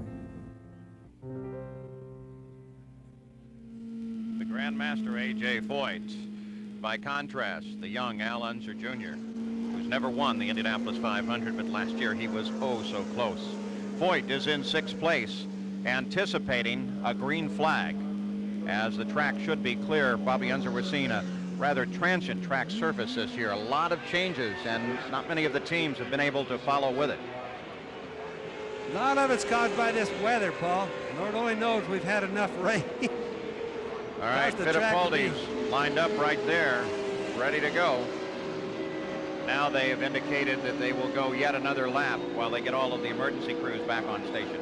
Curiously, A.J. Foyt never did win back-to-back Indy 500s. But Emerson Fittipaldi, who you see driving by right there, is certainly in a position to do that right now. The last time it was done was by Bobby's brother Al in 1970 and 71. Shows you how tough it is to win this place twice in a row. There's Emerson Fittipaldi, now Al Unser Jr., currently in second place. Got there with those pit stops. Bobby Rahal is the third place car. In fourth place now is Michael Andretti. His father, of course, out of the race with a blown engine. Let's go to Gary Gerald down in the Mears pit. Paul, we were just talking over here on the wall with Richard Buck, the crew chief for Rick Mears. They continue to chase that problem where the chassis was so loose in the setup. They think they're making progress. They're anxious to go green to see if the latest adjustment will help. I asked Richard if they asked Rick to move over to let Emerson get by and get a clean racetrack. He said, well, we wanted them to race, but they got in some traffic and Emerson was able to get by. It's still everybody's race, team to team, under the Penske umbrella. Emerson, of course, has the big hand right now. Rick has got to make up a full lap. He's got a long afternoon cut out for him if he's to win his fourth at Indy. Paul? Rick right there in seventh place. He got his lap back, then he pitted, went lap down again. Bobby, was that a mistake perhaps? Not really. His mistake came early when he got out of sequence because he had to come in and change those blistered tires. He was handling very bad. Unfortunately, he's in bad position now, but they can gain this back. If he ever got his car handling, he's every bit as fast as Emma when things are right. But the Penske team is very much under attack by the younger Rick Gallis team. Gallis's car is lying second and third with Rahal and Little Al. Penske's team, and you see him there, they've got Fittipaldi out front, but they've got the problem with Sullivan in the wall, and they've got Rick Mears in trouble. So they are really, of their three cars, down to one, and Gallis has both his men in attack position. The pace car maneuvers through the fourth turn now. The field begins to accelerate, led by Emerson Fittipaldi as the green flag comes out. And they're back racing once again. And Al Unser Jr. streaks after Fittipaldi. Bobby Rahal, now little Michael comes up behind Rahal. The first four cars all right together on the racetrack. Now broken up. And Fittipaldi has an advantage. He can move away. Now Little Al comes in pursuit. Rahal is right there. Rahal comes inside of Little Al. Michael Andretti closes as well as Rahal goes into second place, picking off Little Al, and Michael Andretti begins to charge. That's kind of similar to what happened with Little Al and Emma last year. He caught a car that he was lapping. He lost a little tiny bit of his head of steam there, his momentum, and hey, Rahal just went right by because he was in the position. Bobby Rahal, for the first time in the 500 with Chevrolet power, what is believed to be the critical factor in winning a 500, having that Chevy engine on board, and he's really making it go to work for him. Little Al is now closed up and is back chasing, but Sam Posey, that's got to be a bit of a demoralizing moment for a driver like Little Al, especially since he knows that it's happened before at critical times. Except that there's quite a... This is looking from Rahal's car back at Little Al. You know, there's still a lot of race left, though, and I think Little Al knows very well that he can stay second, third, fourth, as long as he's on the lead lap, and you see him right behind Rahal there, ready to counterattack. He's tucked in. He comes to the inside on the home straight, and he comes around Bobby Rahal, so the fight continues for second place. Lap 71 just completed by the leader, Emerson Fittipaldi. Now, there was a deal where he saw Little Al come by, but he got alongside, and Rahal physically let him go on by because he didn't think the confrontation was worth having any problems. Now, think of what Emmo did earlier in the race. When he got that far alongside on the outside, or somebody did to him, he just kept right on going on the outside, Paul. Well, Emerson Fittipaldi, the leader of the race, is now within 10 laps of breaking a rather substantive record here. In 1927, Frank Lockhart led the opening 81 laps of the Indianapolis 500, setting a record which has stood since then. 71 laps are now complete, and Fittipaldi is closing down on Frank Lockhart's record. Debbie Rahal, Shelley Unser, watching the pits as their husbands are at work on the race course. Running 217-mile-an-hour laps. The track is obviously getting a little bit better. Of course, the drivers are getting a little bit more used to it. The advantage of having a two-car team, of course, is that you amortize all the development costs, expenses of engineers, engine development, and then you have the numerical double chance once the race begins. And I think often two teammates will race harder against each other than they will sometimes even against the opposition. It's really brought little Al to life this year, Bobby. Now there's Michael Andretti coming up behind Bobby Rahal. Michael's been a little bit short from what we expected of him today. He was the other guy that I kind of picked to be the rabbit, get up there and run with Emmo. I think Michael's car maybe is not adjusted just to what he likes at the moment. Well, he is the only hope of the Newman Haas stable at the moment. You're on board now with Michael. But he too is running a race a lot like the one he ran last year, where he was deep in the field but kind of coming up steadily. And around the 150, 160th lap, he took the lead. So Michael Andretti is nowhere nearly out of this thing yet. And there is Michael Andretti. He's never won here in Indianapolis. Twice he's run at the Michigan 500. Came home with victories there. Let's go to Jerry Punch now, who is with Dr. Henry Bach. Henry, you just checked Pancho Carter out. How is he doing? Pancho Carter was uninjured, will be released from here shortly. Now, how about Danny Sullivan? I understand he's been transferred away. Yes, he has. He was complaining of some increasing dizziness after his crash on the track, so we sent him down to Methodist for some observation and some further tests. Not uncommon at all for that kind of deceleration injury for Danny Sullivan. Thank you. Of course, that kind of injury is the kind of thing. There's Rick Gallis, Al Unser Jr.'s owner. That's the kind of injury that took the life of Mark Donohue when he was driving in Formula One for Roger Penske, and now well recognized by the medical team, so they don't take any chance. Somebody says he's dizzy, then they get him right to the hospital and put him under observation. Bobby, what's that hanging out of the cockpit? Right now, I can't tell you. It shouldn't be there. It hasn't been there, so it's something extra for sure. It's like a piece of the shoulder strap. Might just be the tug down. No, it's not that. The shoulder straps are down nice and tight. It's probably the tape, Paul. You can see the headrest on the side over there. Probably the tape from that has just come undone. So not a critical matter. Not a critical matter, no.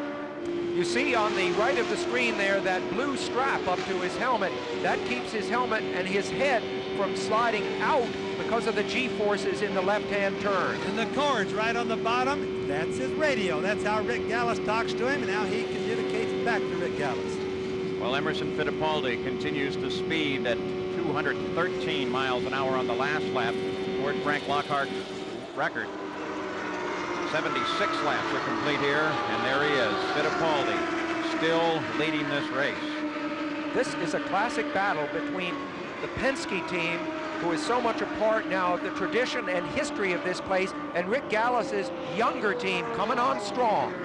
Emerson Fittipaldi trying to give his car owner Roger Penske his 5th win in the last 7 years.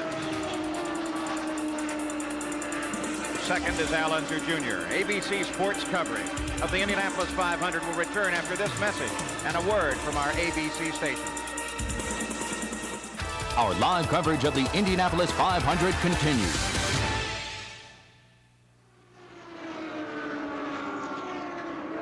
We're back at the Indianapolis 500. I'm Paul Page with Bobby Unser, Sam Posey, Jack Arute, Gary Gerald, and Jerry Punch. Emerson Fittipaldi, as he flashed over the start-finish line just now, equaled the record of Frank Lockhart, leading the opening 81 laps of the Indianapolis 500. The last time that was done was by Lockhart back in 1927, 63 years ago.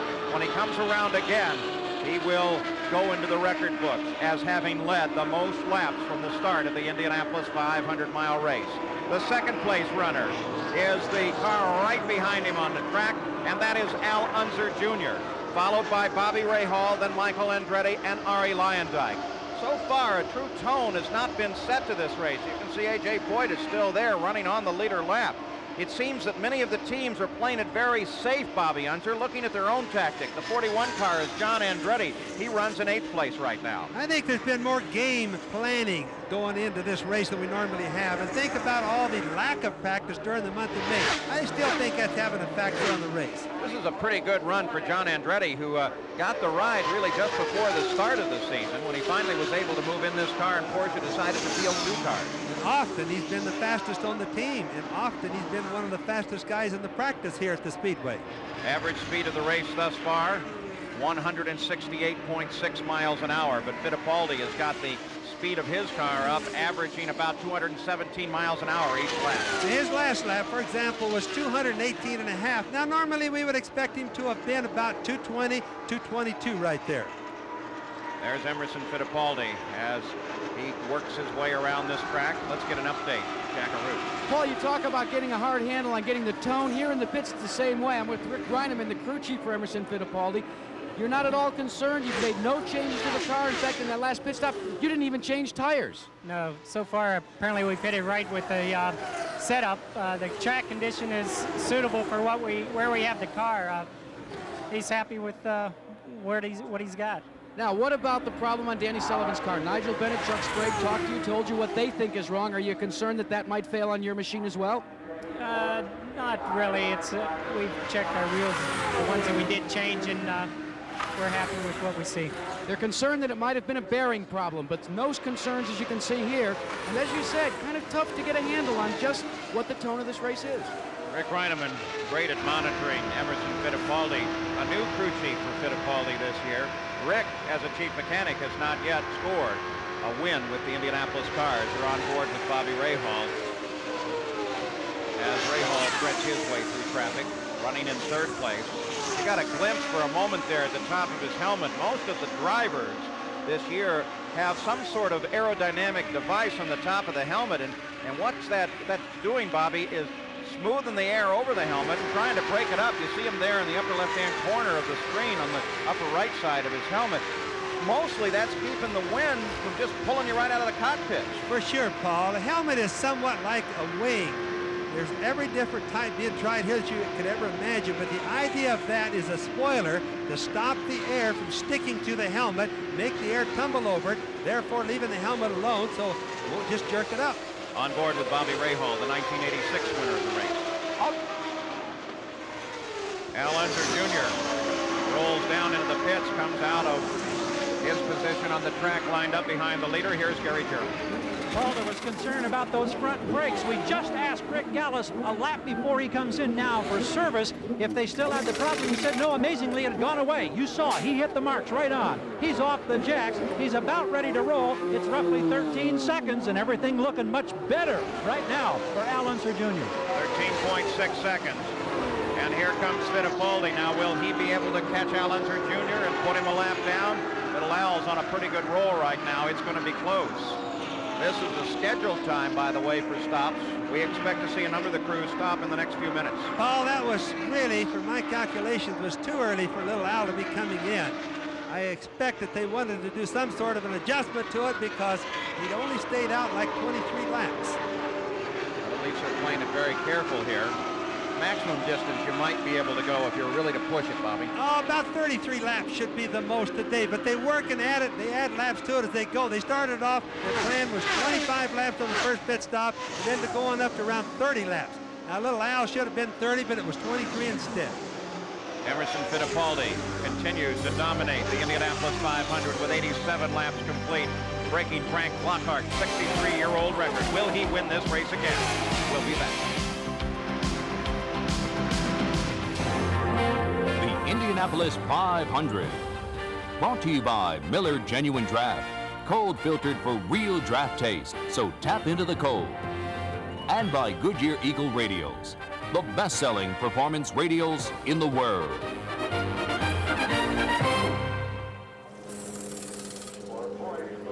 Back at Indianapolis, you saw A.J. Foyt roll into the pits. And Emerson Fittipaldi, the leader of the race, rolls down toward the Penske team for service. Here's Jack. There is anticipation on all the faces of Team Penske as they go to service Emerson Fittipaldi. Very methodical, taking on the fuel. Emerson looks over, gets a signal from his wife. View there from Rick Reinemann's camera mounted up on his helmet as he headset as he changed that right front tire. Reinemann, the chief mechanic, and Fittipaldi with what appeared to be a fairly smooth stop. No problems there. 15.8 seconds, Bobby. Yeah, that was a good stop, a good fast stop. For this time of the race, hey, that one you can't complain about. First stop under the green flag, and as a result, this car moves to the lead. It's Michael Andretti out in front, but he will cycle down into the pits as well. As you can see, he threads across that line and heads down for a pit stop as well. Well, he was sure going awful slow back in there, Paul. Have to see if Michael gets any different type of pit work as he comes in. Michael Andretti on the roll down into the Newman Haas pits. With these pit stops under green, the lead will change several times. A lot of smoke at the back of the car. Now some fire as they pull off. The rear brake is on fire, Bo. Well, I'm surprised that that would happen, that he'd even use it that much. Look at the rotor there. Look at fire still coming off the brake rotor, as now they're going to try to disassemble that rotor. Here in Indianapolis, Paul, some of the cars, like we mentioned earlier, have been using different brakes, trying to get the reciprocating weight from the wheels a little bit lighter, get the unsprung weight a little bit lighter, and they're causing problems. Here comes the current leader of the race. That's Arie Luyendyk, who picked up the lead as a result of these stops. He comes in. Team Shearson goes to work on his car. We're seeing a lot of 4 tire changes during these stops, Bobby. I think they're still chasing the chassis settings. I think the rain on this racetrack has really upset everybody. Their work is not working out for them today. But Arie's was a normal stop. This one is not. This is not. Andretti luck at the Indianapolis Motor Speedway as Michael sits silent, hoping that they will get that car back out into action. And as the cycle of this stop continues, it is now Fittipaldi who is back in the lead of the race. Remember, Emos had no problems either. 2 of these cars haven't. The sad thing, Mario and Michael both with problems. Michael's problem is going to be very serious because he had a good fire in the right rear. We talk again about luck and what it takes to win. Emerson Fittipaldi is enjoying good luck in the form of Michael Andretti's bad luck. Michael was a threat to Emerson and to anybody in this race, but obviously this brake rotor problem has taken him out of it. You may notice a lot of marks, dirt, oily surface on the front of Michael's car. You saw the same thing when Fittipaldi's car was in for a stop on the roll bar protection over his helmet. So apparently there is some degree of oil out on that course, and that's affecting the handling of these cars as well. No one, speaking of handling, seems to have a handle on this Indianapolis 500 at the moment other than Fittipaldi. Everyone else seems to be running on strategy, like this man, the second place car, Al Unser Jr. They seem to run their own race at their own pace, knowing that, in fact, generally the Indianapolis 500 is determined in the last 100 miles, and even more specifically in the last 25 miles, where the lead has changed often in past years. Boy, you can see how close little Al got to the wall right there. That means this car's handling a little bit better. Look at how close that was, Paul. Now, that means this car's handling a little bit better. Otherwise, he'd be a little bit further away from the wall. We were talking about what is the essential character of the race, and with Michael Andretti's retirement, I venture that it's the battle between the 2 car owners and their teams, Roger Penske and Rick Gallis, because there really is no other car from any other team, with the possible exception of Luyendyk, that at this point seems to have a realistic chance to win this thing. But staying in the fight is the 1986 winner of the Indianapolis 500, and that rain-delayed race. Finally, when it got going, Bobby Rahal was able to get past in the closing laps. He now runs in 3rd place here at the Speedway. His wife, Debbie, up on the scoring stand as she keeps track of her husband. So Emerson Fittipaldi has now gone from 25th to 17th in lap leader standings and running of the Indianapolis 500. Will it be a replay of last year? Al Unser Jr. runs in 2nd.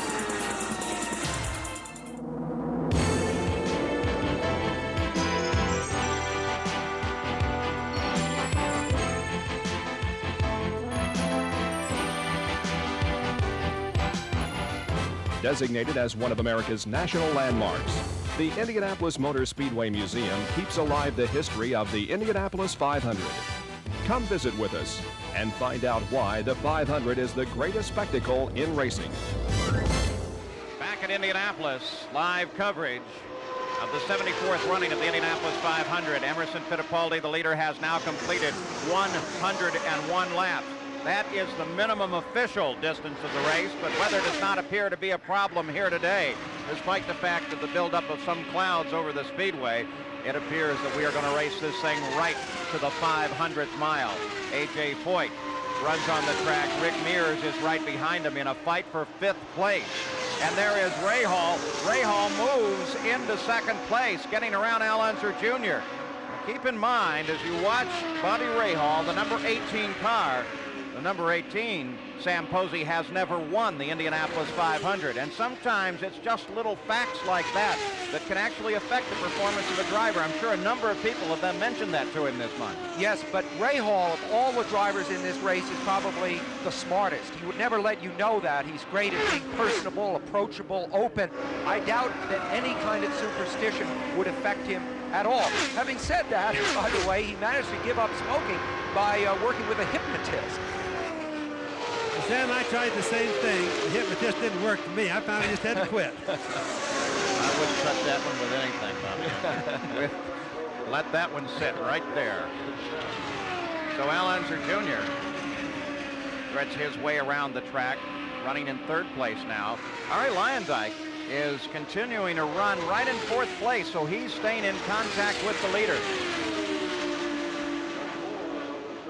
But Fittipaldi, boy, he appears to be difficult to catch on this track. But still, it again seems like everybody is running their own game plan very, very carefully. I think they're going to be sticking to it. We haven't seen any changes so far. So far, Rick Mears has not been able to get his car up either, Paul. Well, our auto racing coverage continues throughout this day here on ABC Sports. When we're done here, it will be the International Race of Champions, the first round of the 1990 series. And then Formula One's most prestigious event, the Grand Prix of Monaco. Same-day satellite feed later today right here on ABC. 7 hours of racing lined up for you.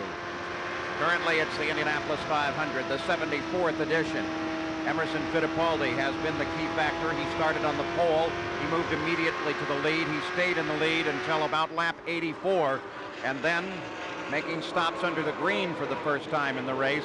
He relinquished the lead for a couple of laps while they cycled through the pit stops, and now comes back in front right again. He is being chased by Bobby Rahal. Al Unser Jr. runs in third. Whomever wins this race will win a purse probably of over $1 million. There are 200 laps in the race. That calculates to $5,000 per lap earnings, which compares interestingly with about $800 for a pitch in Major League Baseball. Here's our Valvoline race summary as we're just past the halfway point now, and this is actually at the halfway point. Fittipaldi led 98 of those 100 laps at an average speed of 174.1 miles an hour. 3 cautions, 2 of those for accidents, one involving Danny Sullivan, who has been transported to Methodist Hospital of Indiana for observation, the other involving Pancho Carter, who was not injured. Let's go down to Gary Gerald. While we're looking down inside the right rear wheel of Michael Andretti's car, you can see the tremendous heat that was generated. They've now determined, they believe, that it was a right rear wheel bearing that failed. They thought maybe they had a fractured rear upright. Apparently that's not the case. They continue to work on the car. Michael's still in the cockpit. Arie Luyendyk challenges Al Unser and moves past and picks up third place just that quickly. He was able to close down on little Al and pick up the position. Well, it looks like there's something slowing down on his car just a little bit, Paul. We're going to have to watch it a little bit closer and see what it is. Although Luyendyk has been fast all month, he's certainly been fast today. Now, Bobby Unser, I have to ask you about wheel bearing. We heard Chuck Sprague when he was talking about the Penske car, the Danny Sullivan machine, wondering whether or not they had a wheel bearing problem. Now we've seen Michael with one. Well, they don't use brakes here, so we're going to have to, don't use them on the track. So you're going to have to cut out the heat from the brake. What happens is the wheel bearings are really close together. They keep them as close together they can so they can get the air through the tunnels and out the back of the car and get it out of the air straight. Now, often they get loaded too heavy. And think about all the G-force that they pull here. Makes it hard on the bearings. As you pointed out at the beginning of our coverage here, 200 miles is the furthest distance that any of these cars have raced this year. We're now beyond the 250-mile mark, so now things may develop that may in fact have never been seen before. That's right, and it will relate often like to a certain model car or the new cars. If one car has a problem, very often all the other cars like it may have the same type. So Arie Luyendyk, with perhaps the best day of his life, born in the Netherlands, now lives in Arizona, and running in third place at the Indianapolis 500. ABC Sports coverage of the Indianapolis 500 will return after this message and a word from our ABC station. Our live coverage of the Indianapolis 500 continues.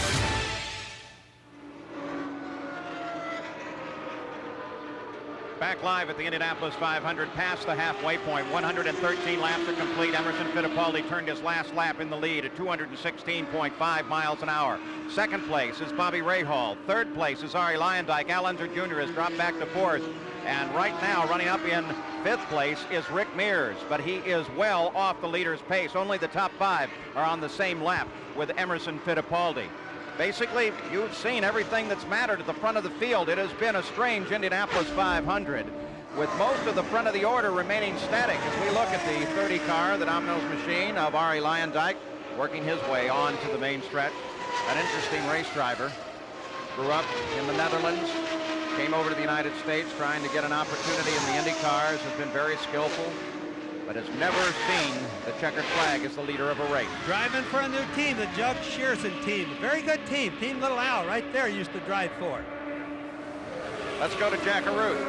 Al Unser Jr. will be the first of the front runners to come into the pits. The reason, the car continues to be unbalanced. They are chasing the handling on the car. They made an adjustment after blistering a rear tire before. They have brought him in early. We talked to Rick Gallis concerning it. He said, we just haven't hit the numbers. Remember we talked about a battle of quarters of an inch? Well, that's the problem here. You make one slight turn, and it's only worth 1 degree. You've got to stay within the confines of a quarter of an inch in adjustments. 16.2 seconds in and out. And we watched the front wings be let down a little bit, or he backed off the front wings a little bit, which would mean less pressure on the front, or trying not to blister that tire again. And Arie Luyendyk went past and so picked up third place when Little Al made that rather early pit stop. We talked about the ingredients that it takes to win. You see now a seesawing battle on technology as the teams are trying to get their cars set up. It's a battle that Rick Mears has been losing, of course. Al Unser is starting to have trouble. Arie Luyendyk looking very, very good in that department right now. Arie Luyendyk, the 30 car, the Valvoline driver summary. He runs in third place right now. He's had some terrific laps in this race. Pit stops, remember that number is being affected by the fact that several of them were made under caution positions so they could take plenty of time during those stops. Let's check in with Gary Gerald. Paul, two concerns for Doug Shearson and the Arie Luyendyk team. A slight push, not a major problem. A brake problem, that's what they're concerned about. Slow entry on their next pit stop. Paul? Emerson Fittipaldi, the leader, rolls into the Penske pit. Here's Jack. Interesting contrast here as Emerson Fittipaldi's crew goes to work. They are not, at least seemingly not at all concerned. They had a slight problem as we look at the helmet cam with taking off the left front tire, but they are going about their business in a very business-like manner. They have not made major adjustments to their car all afternoon, and he is off and away in a very efficient stop. Washes the back end as he came out of there, Sam. Formula One style. He did that the last time, too. The interesting thing about Emerson Fittipaldi is on Thursday, when they last ran on the track, he picked a set of tires that he is going to save for the last part of this race. He has a set of tires ready to go for that last 100 miles or so that are the best handling set he has ever had on that car. So in the back of his mind, whatever is going on now is just gravy. He knows he's going to come on very strong at the end of this race. Fittipaldi coming up to speed after his pit stop on lap 117 of the Indianapolis 500. Bobby Rahal assumes the top spot with Fittipaldi's few seconds in the pits, just that fast. The leader changes, but it's been changing only with the stops. The key factor throughout the race has been Fittipaldi. You made the point, Paul. Rahal is yet to make his stop. He's got to come in pretty quick, so he's leading just because Emo stopped. Bobby Rahal drops low there, but no, that wasn't a signal that he was going in. He's back on the main stretch and continuing to accelerate as he comes past Eddie Cheever. Let's get an update from the Fittipaldi pit. The light indicating, by the way, low fuel there on Bobby Rahal's dash. That should tell him that any time he should come in. Now let's go to Fittipaldi's pit. Paul, we may have identified the first chink in Fittipaldi's armor. A tire is being pulled away right now, being taken out of pit road that was blistered. The right rear tire has begun to blister on Emerson Fittipaldi's car. Again, now they're going to have to chase the handle. So now the problem that has faced so many others here at the Indianapolis 500 faces the leader of the race, Bobby Unser. Now this comes down to the track conditions. There's Rahal coming in the pits now, but it comes down to the track conditions. There's been no rubber on the track when the race started. It was a total clean track. It's killing the tires to some degree. So Bobby Rahal, the leader of the race, at least for the moment, rolls down into the pit area. He's a teammate with Al Unser as part of that Gallus-Braco combination, Rick Gallus and Maury Cranes. And so far from where we're sitting, we see no adjustment being made to the car, nothing to the front wings. That would be a good indication that if they changed anything, it was only the stagger. Probably he was happy with the car. Long stop, 18 seconds as Fittipaldi surges his way back toward the front. There's better communication between driver and the pits than there has ever been. So doubtless Emerson already knows that his last right retire that came off the car has blistered. He will now be trying to favor that a little bit in this segment of the race. It's a smarter race being run these days in Indianapolis than ever before. The man in the car is not trying to be the complete quarterback. He is just taking instructions from the men. Here's A.J. Foyt in the pits. Foyt is having one terrific day, Paul. A.J. Foyt running in 5th place as he came in for this stop. And he looks up at his crew members. Phil Casey, the crew chief this year on this car. When A.J. said he was back, what he really meant, I think, was he was back trying to win. He really hasn't been trying that hard in the last 2 years. And here comes the leader of the race, Arie Luyendyk, in. And with this stop, he will no doubt give the lead over to Emerson Fittipaldi. Here's Gary Gerald. Paul, the concern is with the brakes. He actually locks them up a bit as he gets in, but he does hit the mark. Shearson told us that they were concerned the brakes aren't as good as they would have liked. We watch now as the wheels go on routinely. No adjustment that we can see from our vantage point at the nose. Everything looking real good. What a story this would be if Arie Luyendyk could win this race, and he lights up the tires. Huge cloud of smoke as he roars away. He's out of there in just under 17 seconds, but you saw Emerson Fittipaldi go back into the lead. So he continues his run at the front of the field as Luyendyk comes back up to speed. Ammo still got a hold of things, but we've got to keep an eye on it. Remember, Ammo blistered a tire. That means that he's having somewhat the same problems as the other guys. We're not seeing out of Fittipaldi's run as we look at his wife Teresa the consistency of driving that we have seen from him in the past, as he's ducked below the line a number of times. Remember, last year that was an official problem. They were worried about running 4 below. This year they say, well, run wherever you need to, and Fittipaldi appears to need to duck down below the white line to get around. We'll be back with more coverage of the 74th running of the Indianapolis 500. Fittipaldi is the leader. We're back live at the Indianapolis 500. I'm Paul Page. And you can see Emerson Fittipaldi working his way down the main stretch. Will he be the first man to go back-to-back wins since Al Unser did it back at the end of the 70s? He just moved around his teammate, Rick Mears, and now Rick is 2 laps behind the lead. Rick has not been able to get his car fixed, Paul. He's been lapped again by Ammo, as you just mentioned, and he's just not going anywhere. When I clock him, the lap speeds, he's running slow. It's not the Rick Mears as we know. You know, Bobby, what's so surprising to me, we're on board with Rick Mears' car right there. Not only is a television signal being sent from this car, but there's telemetry, all kinds of data being sent back to the Penske pit from this, from Fittipaldi's car, from the Porsches. Why aren't they getting a better handle on this track? They just missed it because of all the rain, because of the lack of practice all month, because of the different types of racetracks that they've run on. Almost every day that they ran, with the exception of qualifying, was very high wind. Now look at the rubber on the track. You can see every streak of it rather than just seeing a great big wide, 1.5 width wide groove that you normally see here. There's just not much down. And the car's adjustability exists within a range. Just too far off in one direction, you can't bring it back no matter what you do. You just don't have enough adjustment. Sam, is going to take springs and some other deals, some other parts on those cars to change them. There just isn't time in the race to do it. Emerson Fittipaldi slowed down a bit now. He ran his last lap. This is slowing down at 211.9 miles an hour.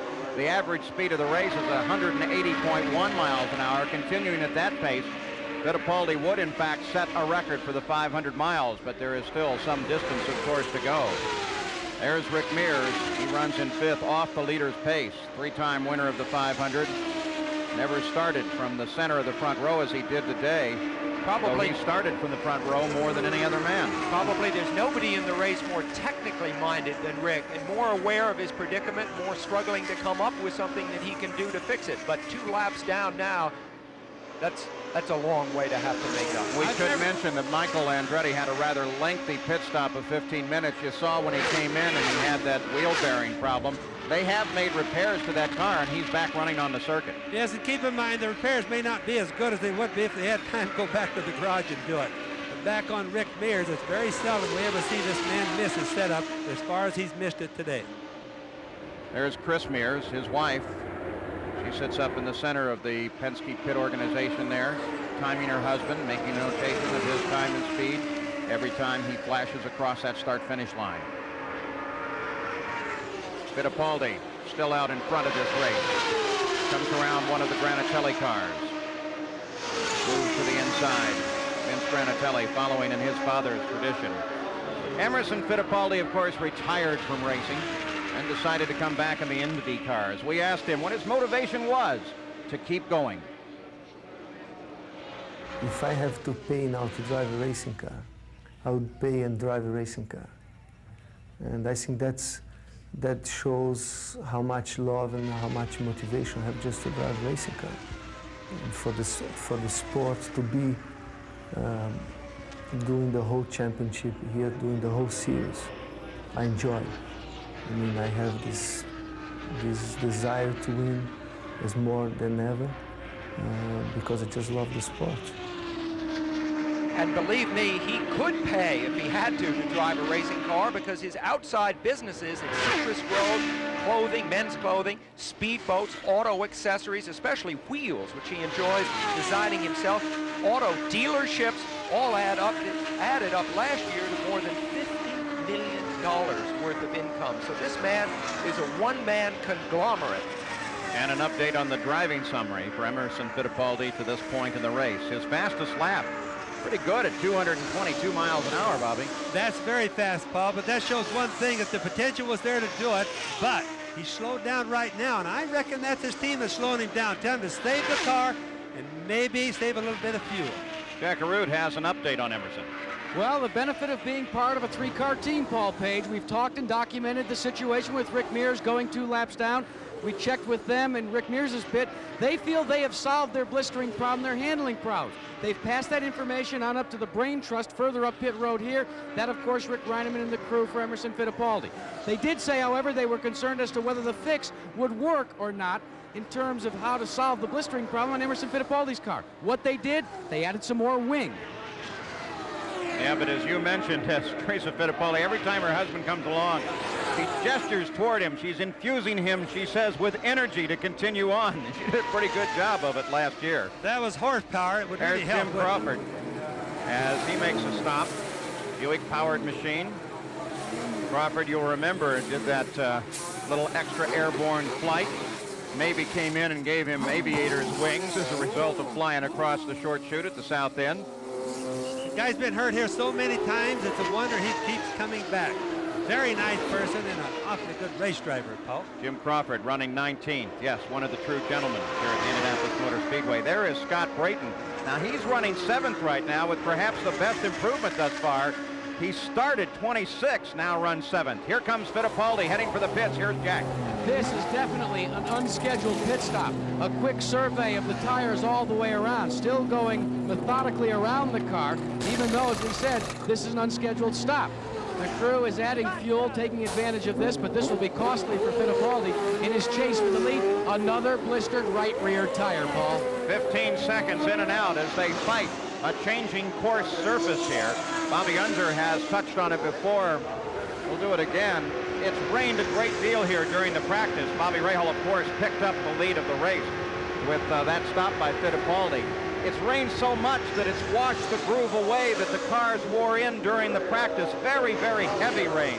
And as a result, the last time that they tested was on Thursday. They didn't get a good handle with the rain since Thursday on what this track was. It was a guess for everybody. Okay, but you keep saying they, and in a sense, the affliction is really hitting the Penske team more than the Lolas. Here is a Lola, Bobby Rahal, running fine, no blistering problems. Well, that's a point well taken. But on the other side of that coin, the Lolas haven't been going as quite as fast as the Penskes, in all good faith, Sam. And the track, when it's green, you can hardly see the groove now, and we're well into the race. You just can't see the groove, so there's just not much down. Bobby Rahal, one of the first of the truly versatile race drivers who was skillful both on road courses, temporary circuits, and ovals. He led that wave of new drivers to come into the sport. There, reminiscent of last year, there's Emerson Fittipaldi, and right behind him is Al Unser Jr., and Michael Andretti is in there as well. It is a battle developing for third place. But it is well behind the first two cars. As a result of Fittipaldi's stop, he dropped back well into the field into third. And Arie Luyendyk was able to move up into second. But it puts little Al, who's looking at Fittipaldi, puts them right together. Michael's not a factor, and if it gets too thick in there with competition, I think Michael will get out of the way so the other guys can race. So Emerson Fittipaldi now fighting some handling problems on his car. In the pit area while we watch Fittipaldi circle, Roberto Guerrero's number 20 Alfa is being pushed back to the garage area. Dominic Dobson has been in for some time with a rather lengthy stop. The Tony Bentonhausen car has also been in for a very long time. And now the team finally decides to push it back to the garage area as Michael lines up behind Emo on the home stretch. Emerson spent 45 minutes in the Penske garage yesterday just sitting in the cockpit of his car. He's made a tradition out of this the day before the race, just getting a feeling. You see the view from Michael Andretti's car, just getting a feeling for the car. Michael Andretti chasing Fittipaldi, now trying him on the backstretch. Michael Andretti moves to the inside, gets a little better acceleration and gets to the corner ahead of Emerson Fittipaldi. Michael Andretti picks up the place. Now remember another thing, Michael has been in the pits for 15 or 20 minutes. He's only wanting to go on down the road. He has plenty of fuel, new tires, everything's fresh. His car's almost even cool again. Fittipaldi, on the other hand, has a blistering right rear problem. He has to slow down. He's been told, slow down or you're not going to even have a chance of winning this race. All right, so apparently the work that was done on this car during that rather lengthy stop has worked. And Michael starts to work his way back up through the field, but he's running 22nd. But the motivation for Michael is set a track record, and it's quite possible that he could do that right now. So Michael running at speed on the Indianapolis Speedway, and Bobby Rahal enjoying, for the moment at least, the top slot on this track, running first place in car 18. His last lap turned to 214.6 miles an hour. In second place is Arie Luyendyk, who has been right in the center of the fight most of the day. He's staying in there. He really has been, Paul. He hasn't been really leading a whole bunch of the race by passing everybody, but the teamwork that they've been doing, the way he's been driving, the chassis settings has obviously all been fairly good today. Bobby's a terrific communicator. He really attracts people. Yellow flag comes out. No indication yet as to why, but they've gone yellow. Sam? That's Dwayne Sweeney with the yellow flag. It looks like it could be debris on the track, Paul. We don't see anything as of yet. And they say, well, look at the back end there at the right rear tire. That's John Andretti. He had been pushing it so hard. Now the question is, why does that right rear tire look bad? Did it happen before or after the spin? It's certainly leaning in. It's not standing up the way a tire should, but we haven't seen a good camera position yet. He's obviously okay. The rest of the field has slowed down, and emergency crews are on the way there. He had run as high as 7th in that Porsche. Great little run as Bobby Rahal rolls into the pits. Here's Jack. Rahal showing a lot of oil on his helmet from this battle here in the first 181, actually 140 laps. The Craco crew has gone to work. They have changed all 4 tires. A little bit of difficulty on the right rear, however. The thumbs up signal has been given. Puts it back in gear. And you can hear the enthusiasm here in the crew. They like that one. So as Rahal rolls out, second place Arie Luyendyk rolls in. The Shearson team goes to work on that car. Here's Gary. Well, we're watching what appears to be routine service again, and I'll tell you, Doug Shearson and this team had told us just minutes ago they're right on target with fuel. Everything looks good, and they have not had a blistering problem. And right behind Luyendyk, A.J. Foyt with good service. He's still very much a player today. Boy, there's some great news for Doug Shearson and the team. They apparently guessed right on the setup. Maybe not guessed, maybe they did more research than everyone else. Could be a little bit like what Sam brought up a little while ago. It could be that on this type of a track, the Lolas may not be faster than the Penske's, but they're going to get to the racetrack a little bit better and have less problems, namely with blistering tires. Also, Luyendyk did more practicing day in and day out here than most of the other teams. I talked to Emerson Fittipaldi about Luyendyk, that the other day. As a matter of fact, there's Al Jr. in the pits, and Emo's eyes lit up. He said, Arie has been doing it all right. Look at how dirty his roll bar is, indicating how much wash of oil they're all getting on their cars as they move around this course. A further indication of how difficult it is to read the Indianapolis Motor Speedway Well, today. also a lot of cars are still in this race. We talked about the engineering and technology. A lot of the cars are running well today. Well, Al Unser Jr. shifts gears and accelerates out onto the course itself. We'll be back with more of our live coverage of the 74th running of the Indianapolis 500. We're back at the Indianapolis Motor Speedway. There's the 5th place car, Rick Mears, circling this track, but he is running a lap behind the leader of the race, and that is Bobby Rahal. 2nd place is Arie Luyendyk. 3rd place is Emerson Fittipaldi. We are running under caution. The caution put out when John Andretti spun down in the south end of the track, and they're clearing that situation right now. John Andretti taking the customary ride to the hospital just to make sure he's okay. Let's go to Jack Harroun for an update on Al Unser Jr. Paul, underneath that blue blanket right there, the tires that came off of Al Unser Jr.'s car, he, like so many others of the front runners, has a blistered right rear tire one more time. Now, one of the things that's kind of interesting is they take them off and cover them up as quickly as they possibly can. They don't want us to see them. They don't want the competition to see them. In fact, they don't want to let any part of their hand be shown to anybody else up and down this pit road area. So they cover them up as quick as they take them off. So the story becomes the tactics that are being played in the pits, now trying to determine how best to set these cars up for the run to the finish. Paul, keep in mind, as far as the competitors go on what Jack just brought up, that a blister is not always just a blister. It's how bad they blister and how soon they do it tells the other guy how competitive he's going to be against the guy that's blistered. There's a look at the first 2 cars as we're ready to come back to green. Bobby Rahal will lead the field back. We take a look up to the north turn to see the pace car come off onto the pit road, which is an indication to the rest of the field the green will come out, and indeed there it is. Bobby Rahal acknowledges punching this throttle and heading down the main stretch, just flat disappearing from the rest of the field. He's real good at doing that. Emerson Fittipaldi strings his way through. He runs in 3rd place right now. Remember, he's got to catch Rahal, but by the same, obviously he must have the car to do it. But he's got to take care of those tires. So we just have to keep following this tire problem as we watch him come up. Paul. Boy, Fittipaldi is running low, though, way down on the apron as he comes alongside Jim Crawford, running down the backstretch, gets around Crawford.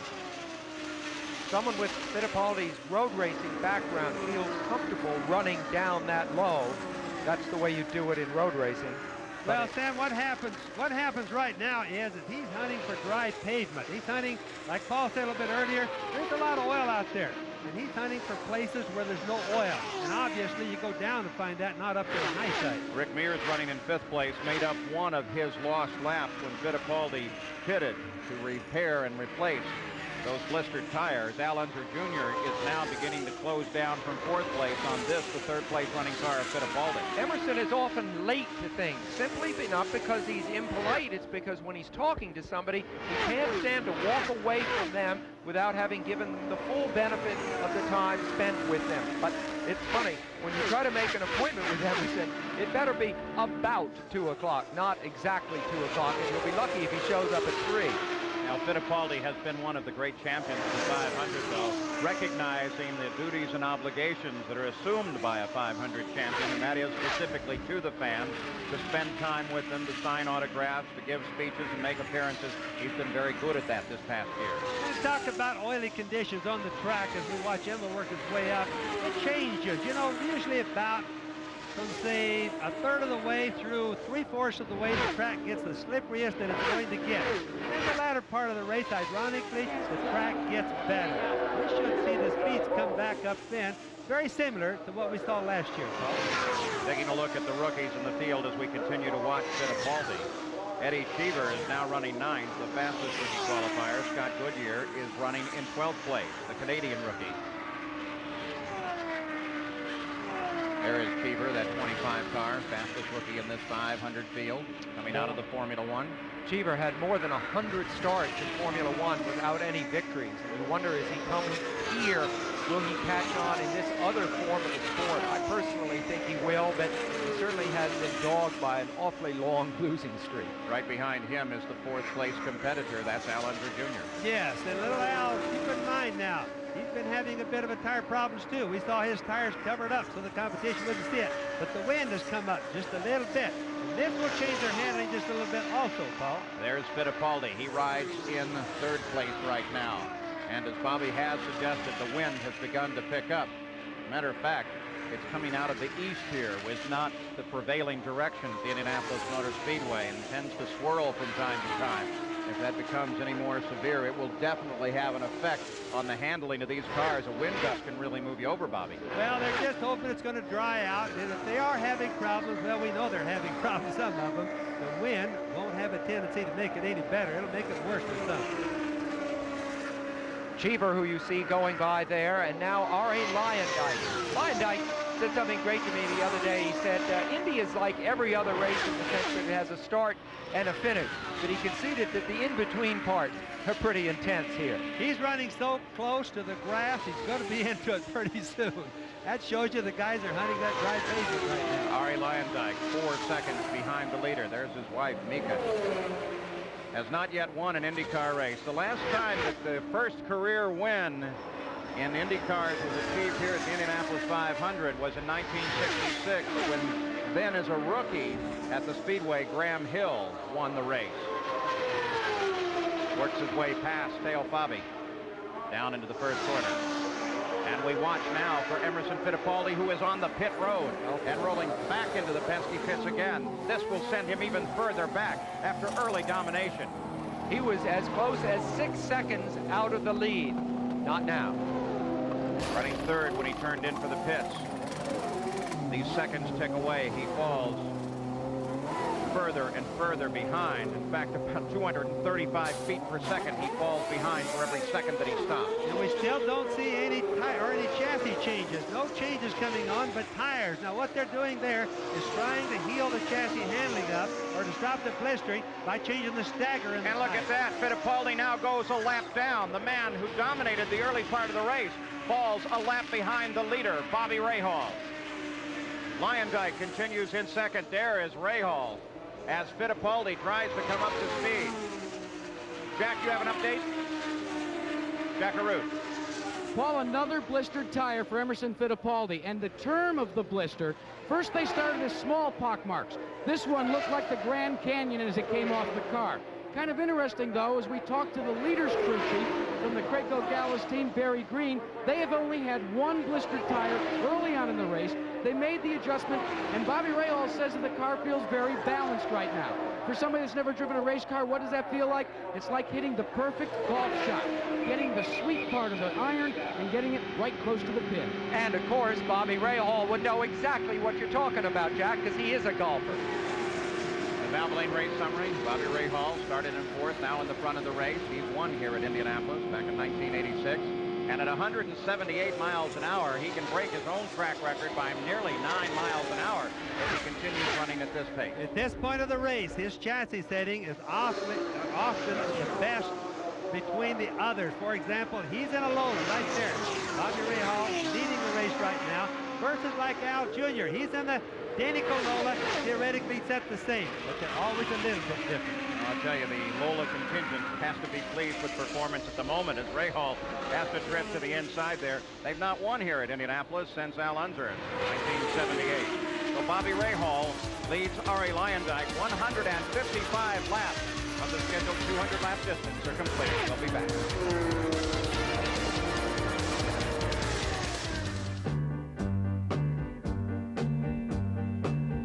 When it comes to quenching a thirst, Indy race fans do it big time. Approximately 475,000 gallons of liquid are consumed at the track in the month of May. That's enough to fill a monster cup 40 feet wide and 80 feet high.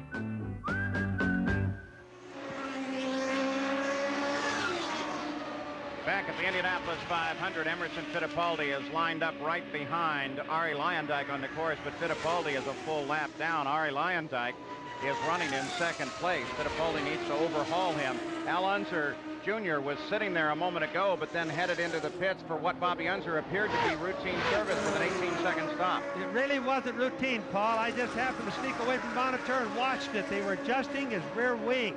That means he's still having blistering right rear problems. They put more wing into the rear to try to nail the car down the track so it doesn't slip and the tires won't blister. Also fighting handling problems, the Fittipaldi team. Here's Jack. Rick Reineman, you continue to chase the handle. You're blistering tire after tire. What's wrong with the car?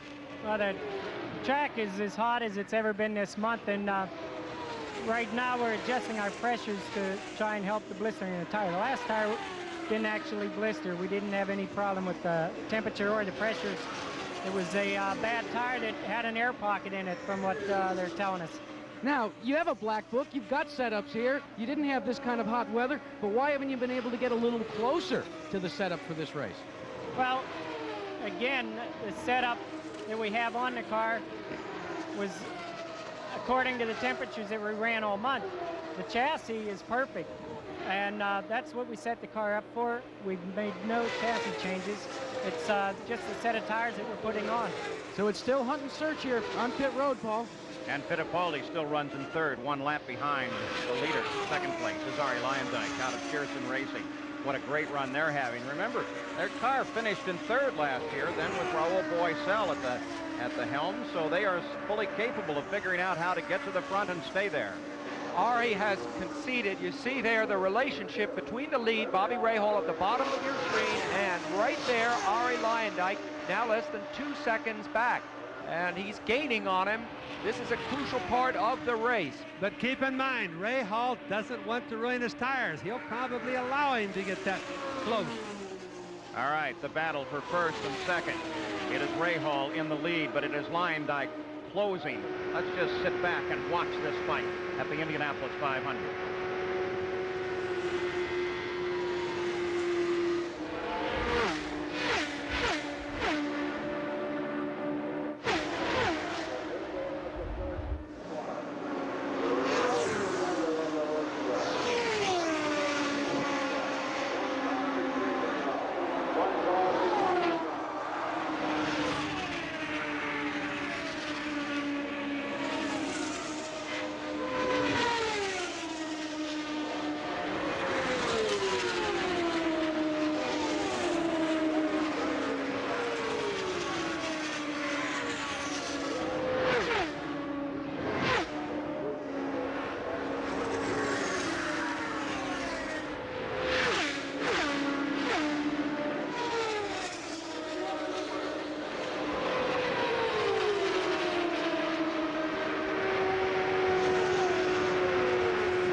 Between first and second continues to narrow.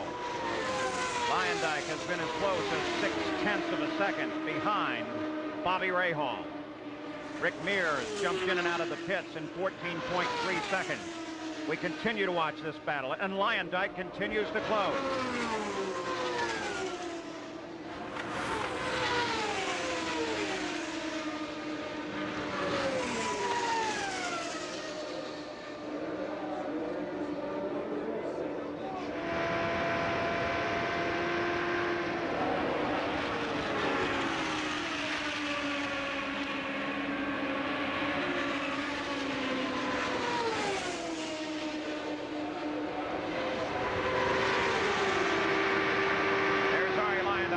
Right at the back of Rahal's car as Rahal moves past Page, and they continue to fight their way around this track. A battle for first and second. Both of them very conscious that very shortly they will have to stop for fuel as Rahal moves inside Scott Brayton.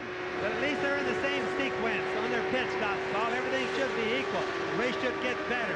You can watch as the cars come back and gain on each other. It's the traffic. The traffic makes all the difference when you're running speeds like this. And this is lap 167 of 200, so the next stops would be the last ones unless a yellow were to come out. Scheduled to stop in about 4 laps. You see Arie Luyendyk hunting down Bobby Rahal. Hunts him down, has him alongside for the moment, and goes ahead as Rahal just crosses the brakes. It's Luyendyk in the lead of the Indianapolis 500. You can watch Rahal getting to come right down to the grass or go down the low line, and he looked over there and he says, wow, there's Luyendyk, can't make it. And listen to the crowd. Arie Luyendyk has been a man who has conceded that he has a monkey on his back. There is his wife, Nikki. And because he has been winless for so long, you can imagine what this means. He must now try to fight down those emotions that you feel when you sweep past the former winner of this race and into the lead this close to the end of the race. Arie Luyendyk, 76 career starts, still going for his first win. Will it be here at Indianapolis? Oh, he took the lead this time really honestly. He passed the leader.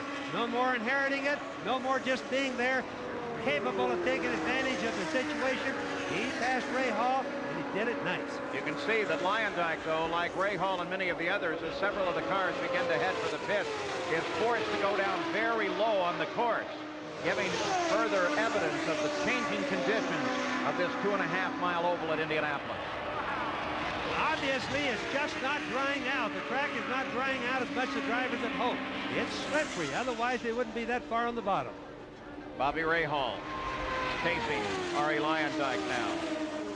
Rahal, a student of history at Denison, a B-plus student there, might be remembering right now the race that he won here in 1986 when Kevin Cogan was running away from him at the same point in the race. And a yellow came out very near the end. We hear now that there may be just 2 laps before Luyendyk comes in.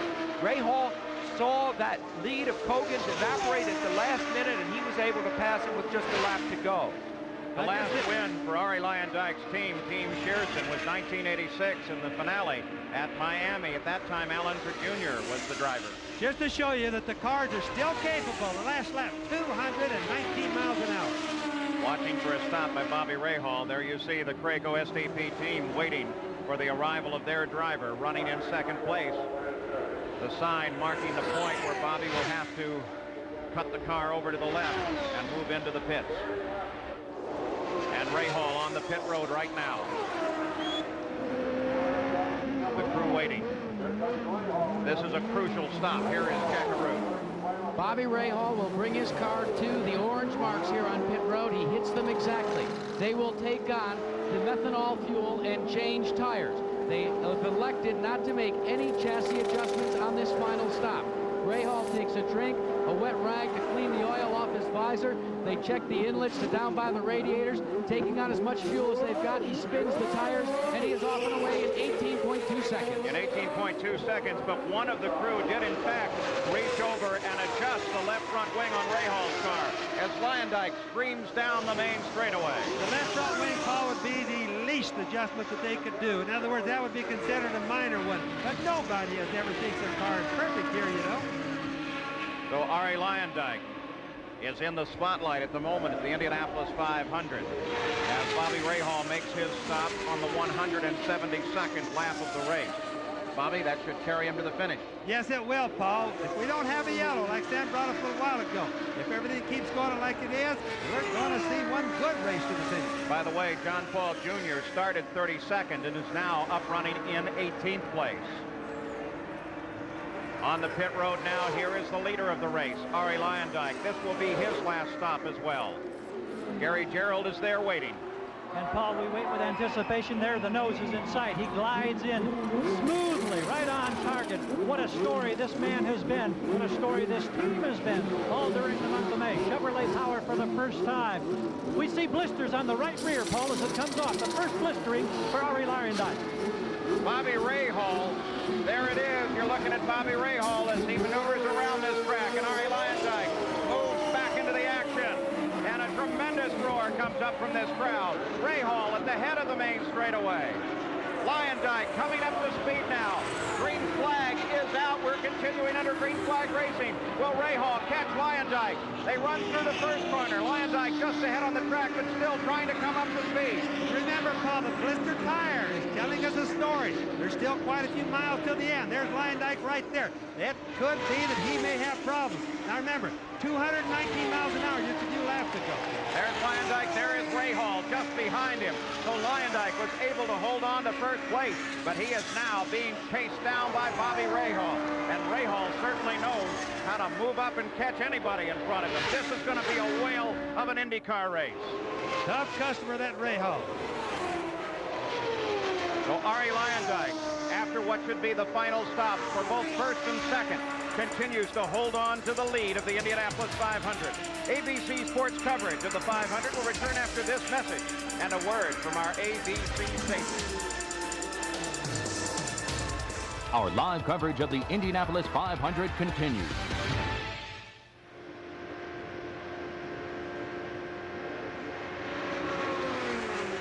Back live at the Indianapolis 500, where Arie Luyendyk has now completed 178 laps of the 200-lap scheduled distance of the 74th running of the Indianapolis 500. He's wielding an Indy car, 1,550 pounds, about 800 horsepower, and he turned his last lap with that machine at 211.4 miles an hour. On board here with the second-place driver, Bobby Rahal, the 1986 winner of the race. Allinger Jr. rides in third, then Fittipaldi, then Rick Mears one lap down. It's turned into quite a car race here in the closing laps, dominated in the early going by Emerson Fittipaldi. We've got more racing for you next week. The OPT Superboats of Miami. You'll see them in action with a star-studded field off the Florida coast. And then at 4 o'clock Eastern, IndyCar excitement will continue in Milwaukee with coverage of the Miller Genuine Draft 200. The battle here at the Indianapolis 500 is Bobby Rahal trying to catch the leader, Arie Luyendyk. Luyendyk, who has never won an IndyCar race. And remember, Paul, the thing that seems to be the division is the tires. Will they blister or will they not blister?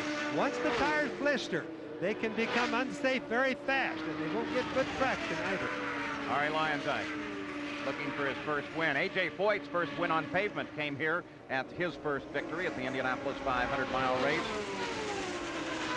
Luyendyk pays very close attention to his racing, seeing an opportunity for victories by coming to the United States from his homeland of the Netherlands.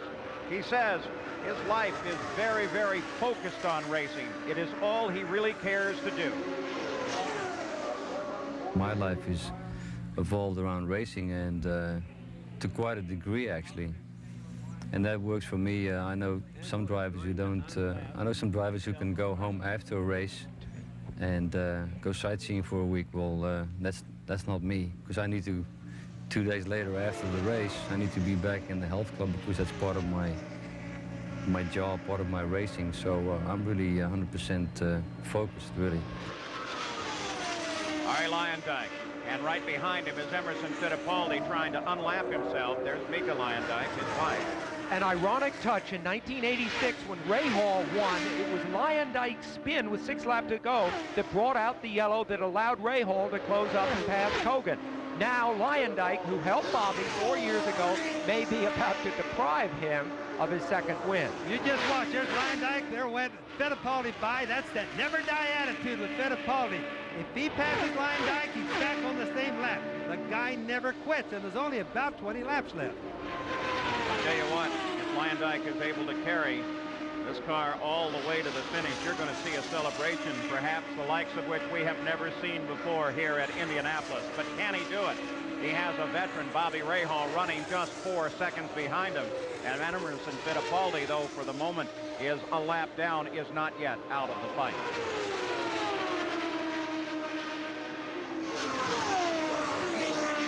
Luyendyk just turned the lap at 214.4 miles an hour.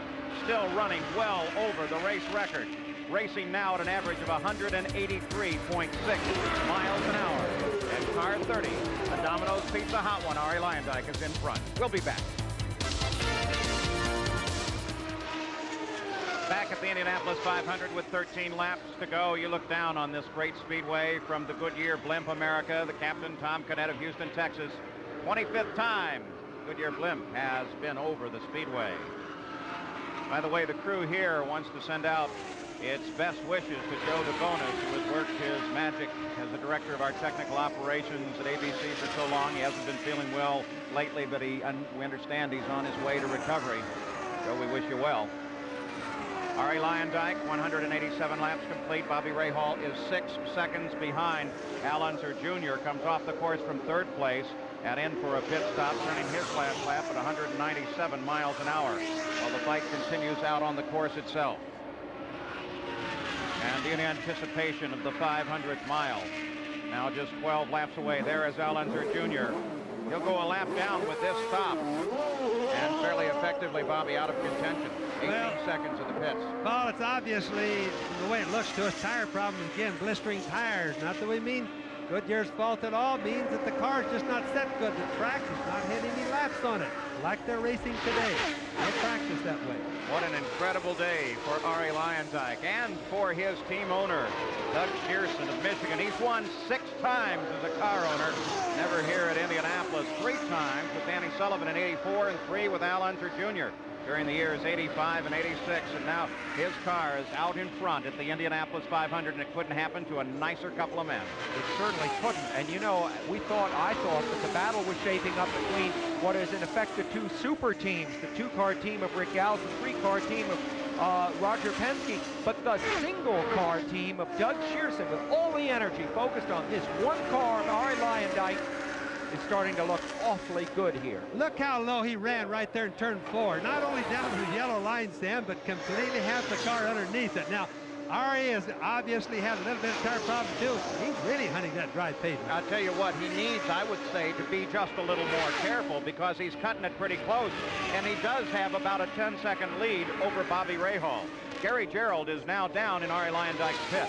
Paul, we were just conversing with Neil Mickelwright, the general manager for Shearson Racing. They're running 217 miles per hour. He says they've been playing it a little conservative. They expect more pressure in the final 15 laps of this race, but they think that they've got it, or 10 laps, I'm sorry, to go in this race. They think that they've got the capability to handle that pressure, and you can feel the excitement building in this pit for a man who's never won an IndyCar race. It's a great moment, Paul. Well, there should be some tension there, Gary Gerould, because 12 times in the 74 runnings of the Indianapolis 500, the lead has changed in the final 10 laps of the race, including 1983, 1986, and of course the race last year between Emerson Fittipaldi and Al Unser Jr. that we'll never forget. Let's go down to the pit once again. Here's Jack Harroun. All the enthusiasm that we told you about in the Craco pit before Bobby Rahal, well, it's gotten very quiet down here. They watch the car, they strain over the wall each and every lap to see it come hurtling out of turn number 4 and come down the front stretch at over 220 miles an hour. They're not sure whether they can catch Arie Luyendyk, and second just won't be good enough for them today. Some of the tension at least is off for those pit crews with 8 laps to go in the 500, because for the most part their job is done. They have given the car all the service they can possibly give. And now it is up to their driver, in this case Arie Luyendyk, leading, turned the last lap, 217.8. He is flying. We talked about the ingredients that it takes to win this race. Right now, Bobby Rahal is in a position where what he needs is luck. He can't take it on his own. Track record is 170.7 miles an hour. That's set in '86 by Rahal. But right now they're averaging 185 miles an hour. They, of course, means Arie Luyendyk and Team Shearson. The limit today, Paul, has been the tires. The game plans from all the teams varied tremendously early on in the race. But right now it's down to 2 guys. They're racing very hard. It would look like now Arie Luyendyk has an edge. Last time that a man won here, there's Doug Shearson, the car owner. The last time that a man won his very first champ race here was Graham Hill, who won as a rookie in 1966. Doug Shearson, who we just looked at, has been directing the strategy. He is a very, very bright businessman. He's a very bright man. And this is obviously a tremendous moment for Shearson, because ideas that he has been working on in terms of strategy for several years are now paying off. You see Arie's wife, Miki, they love to collect art, furniture. Their last house near Milwaukee was furnished entirely in white furniture. I don't know whether a $1 million victory here means $1 million worth of white furniture will now be sent out to their new house in California. There she is. Luyendyk stretches his lead 13 seconds ahead of the second place Bobby Rahal. 1 lap down is Fittipaldi, who from time to time you can see running. Here you might catch a glimpse of him on the main straightaway. In 4th place is Al Unser Jr. Rick Mears is in 5th. A.J. Foyt continues to hold on to 6th. Scott Brayton is up to 7th now. Eddie Cheever is in 8th place. 5 laps to go. Rounding out the top 10, 9th place is Kevin Cogan. And 10th place is the 28 car of Canadian rookie Scott Goodyear.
Working now on the final 2 laps of the Indianapolis 500.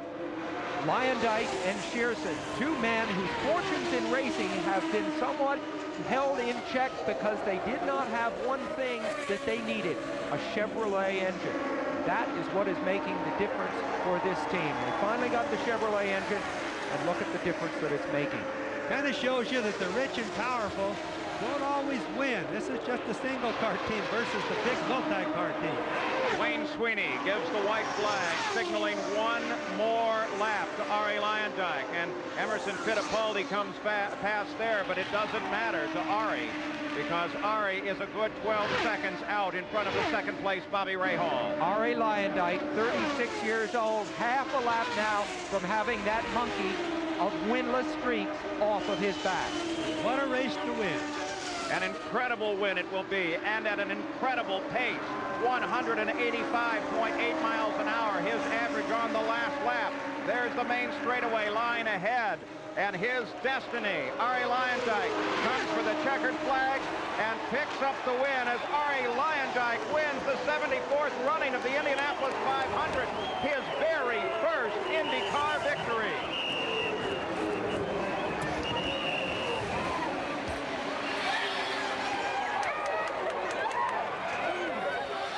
His wife is ecstatic. The crew, oh, they're going nuts. Doug Shearson has to be the happiest man on the earth. His car has won the Indianapolis 500. His happiness perhaps rivaled only by this man's, Arie Luyendyk.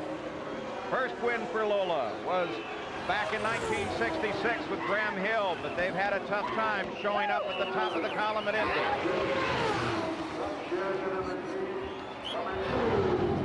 So Arie Luyendyk has scored his first victory, and it's the most important victory you can score, the Indianapolis 500-mile race.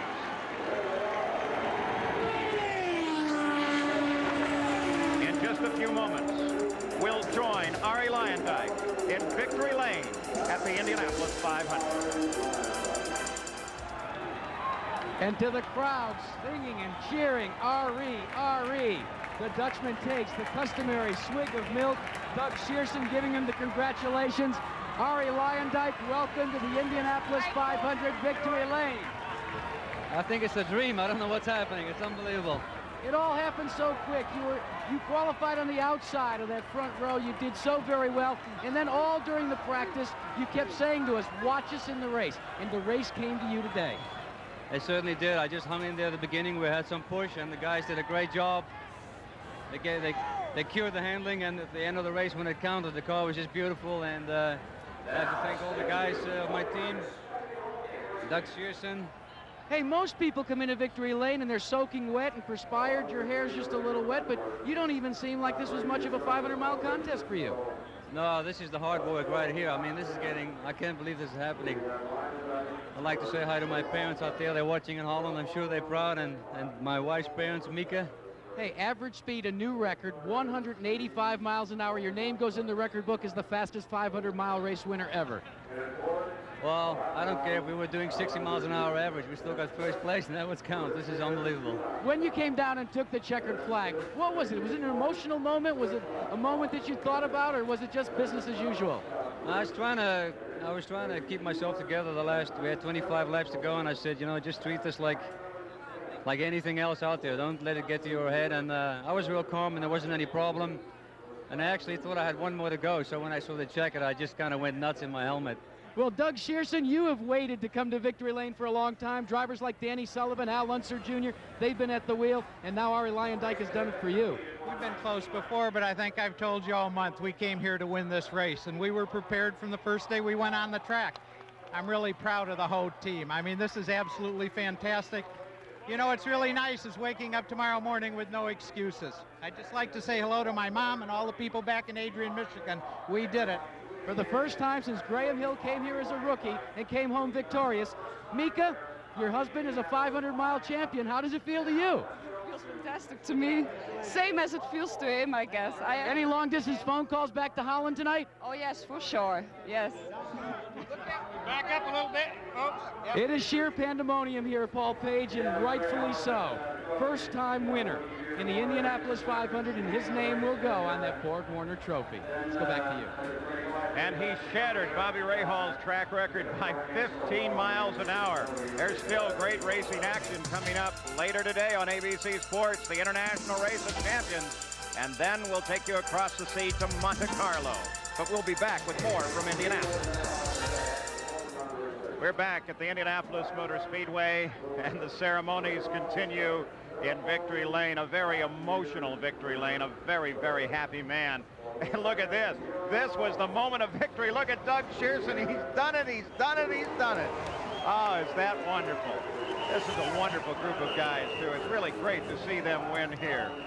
So Arie Luyendyk at a record pace of 185.9 miles an hour scores his first IndyCar win and does it at the Indy 500. Second place, Bobby Rahal. At this moment, he's with Gary Gerald. A man who, of course, has experienced all that jubilation, the elation of victory. Today, you have to be content with second place. Is that difficult to accept, Bobby Rahal? Well, I'm not very content, but I'll accept it. I have no choice, really. The car ran beautifully the whole time. The last stop, we changed tires in the balance. I lost the balance. It really started to push on me, and I just couldn't run aggressively in traffic or in the corners, and that was the difference. But the car ran absolutely flawlessly in the middle part of the race. The thing was hauling, and, you know, just disappointed, but the STP Craco car did a super job today, and the crew did a great job. I mean, I'm happy. Were you at all surprised that so many teams had problems chasing the balance and were blistering tires in the process? Well, I thought I didn't know we had blistered tires. I didn't know that they were having a problem until Barry told me Fittipaldi did. And then I came up behind Al one time, and I could really see he had a blister going, a line of them going down the right rear. And I radioed in, and I said, tell Al he's got blisters, because, you know, you don't want it to pop on him. And then when Barry told me if Fittipaldi had to stop again, we had to leave there for a while, and I was feeling pretty good, and then we got those tires, and we just lost the edge to it, and it's just unfortunate. Are you surprised at all that your race record speed average was broken by like 15 miles an hour today? There weren't many yellows that I could tell. It seemed to go pretty quickly. Thank you, Bobby. Bobby Rahal, your second place finisher. A little disappointed, Paul, but accepting it with the usual smile. 4 total yellows during the Indianapolis 500. We'll be back to talk with Emerson Fittipaldi and have a rare chance to talk with some of the other competitors after the running of the 500 miles. We'll even take a look back to last year's running the 500 in an afternoon that is just filled with race coverage today here on ABC Sports. Afternoon, the International Race of Champions and then the Formula One, but for the time being, we can still remain here at the Indianapolis Motor Speedway and speak with several of the competitors in this running of the 500. At the end of the race, this is videotape, Teresa Fittipaldi, as she watched her husband 1 year ago, she watched him go to the checkered flag. This time he finishes in third place. Let's talk with him now. Here's Jerry. Well, Paul, last year's winner had a great show going early on. Emerson, the car seemed to perform so well early in the race, then it went away. What happened? Well, Jerry, the car was beautiful. The Marlboro team made a great work. Everything was really looking good. Every pit stop was quick, except we had this tire problem twice. I had to come in on green, and I lost 2 laps with the tires, but the car was beautiful, just fantastic. Do you have any idea what may have caused the blistering problem in the car? No, I think I have to ask Goodyear. Were you concerned at all after seeing Danny Sullivan? Now he gets a handshake here from Bobby Rahal, another competitor. Were you concerned after you saw Danny Sullivan's car spin? Were you concerned that there may be something breaking on the car, and maybe your car would have a problem? No. I mean, my car was beautiful, just so quick the whole race. I had no problem whatsoever. I was not worried. I mean, just we were having a very smooth race, and it's a shame. You would have thought Emerson Fittipaldi won it when he climbed out of the car here, Paul Page. They were standing, giving him an ovation here. He is very popular in Indianapolis. While he is no longer the defending champion, he continues to be a most gracious man. A summary from Valvoline of the race. Arie Luyendyk, of course, scores his first win at a record pace, 185.9 miles an hour. Brand new record. We'll be back with more from the Indianapolis Motor Speedway. Well, much of the crowd of nearly 500,000 still here at the Indianapolis Motor Speedway watching the finishing ceremonies. Last Thursday was the pit stop contest with big money on the line for these crews. Gary Gerald reports. The first semifinal pairing in this year's 14th annual Miller Pit Stop competition matched the principles of last year's dramatic 500-mile race, Emerson Fittipaldi against Al Unser Jr. The object, change 4 tires and simulate a fuel hookup faster than your opponent. Led by crew chief Owen Snyder, Unser's 6-man unit came scrambling over the wall and executed their appointed duties in a fraction over 15 seconds. Fittipaldi's Penske team ran into problems with a reluctant right rear wheel, and the defending champion of the 500-mile race was eliminated. The other semifinal paired Michael Andretti against Bobby Rahal. With official time starting at the moment of entry into the specially designed pits, Rahal entered first and got quick, smooth service from his team, led by crew chief Jim Prescott. Andretti's crew battled furiously to match the pace, but the 6-man unit finished 3.5 seconds slower. Coming down off the jacks, Rahal lit up his tires and stopped the clocks in just over 14 seconds. Rahal's triumph set the stage for an all-Gallus-Craco final, the first time for cars from the same team to meet in the finals since 1978, when cars owned by Sherman Armstrong battled for top money. With the largest crowd ever to watch the competition poised for the showdown between teammates, Unser and Rahal left the starting line and wheeled into the pits in tandem. Unser's crew turned in a flawless effort and got Little Al out in 14 seconds, the fastest stop of the competition. But for Rahal, a cross-threaded rear wheel left him stranded, and the victory belonged to Unser. For Unser's jubilant crew, there was double satisfaction since they had successfully defended the championship they won last year against Mario Andretti. The victory was worth $25,000 and a fresh boost of confidence in preparation for today's race. Al Unser Jr. and the Gallus-Craco team, repeat champions of the Miller Pit Stop competition. And a race in which the pit stops really figured into the outcome. Arie Luyendyk and Doug Pearson circled the track, receiving the congratulations of this giant crowd here. Arie Luyendyk winning his first IndyCar race at the Indianapolis 500. We'll be back to talk with Al Unser Jr. Giant crowd pouring out of the back of the grandstands along the main straightaway here. Don't forget, the International Race of Champions will be coming up in just a few minutes, but there's still much more to do here at the Indianapolis Motor Speedway. This gives us a nice opportunity to talk with a number of the competitors in the race itself. Al Unser Jr., of course, last year was so very, very close to an Indianapolis 500 win, leading with just 2 laps to go, and then suddenly smacked into Emerson Fittipaldi. Well, this year he comes home in 4th place. He's with Jack Arute. But Paul, like so many other drivers today, he fought an ill-handling race car all afternoon. And Al, you had such a great, actually an explanation of what it felt like when a tire began to blister out there. No warning at all, huh? No, there wasn't. It was just the car was handling perfect. You know, my guys, they did a super job, and we just overheated the tire, and then it started blistering, and then is when the ill handling came into the car. But you know, it was a good race, and we're a lot happier this year than we were last year. And I'd also like to say hi to my sister Mary Linda and the kids back home. We made a safe one, and we're happy. So one of the things we talked about, though, after you made your way back to the garage area here, was the fact that it wasn't the chassis that the problem lied in. It was actually in choosing the proper air pressure for the tires because of the hot track.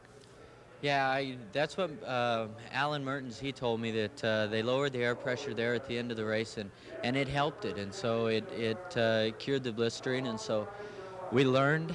It was an expensive lesson, but we learned. But I'm happy. I'm real happy about Bobby Rahal finishing 2nd. That's my teammate. You know, we finished 2 and 4th, and the Gallus-Craco team's here to stay. So, thanks. The next momentum, though, will be for the championship, and they still have a shot at that, Paul. Well, they have more than a shot. He currently leads the points in the PPG Championship, looking to determine the IndyCar World Champion at the end of the season. ABC Sports coverage of the Indianapolis 500 will return after this message and a word from our ABC station. Our live coverage of the Indianapolis 500 continues.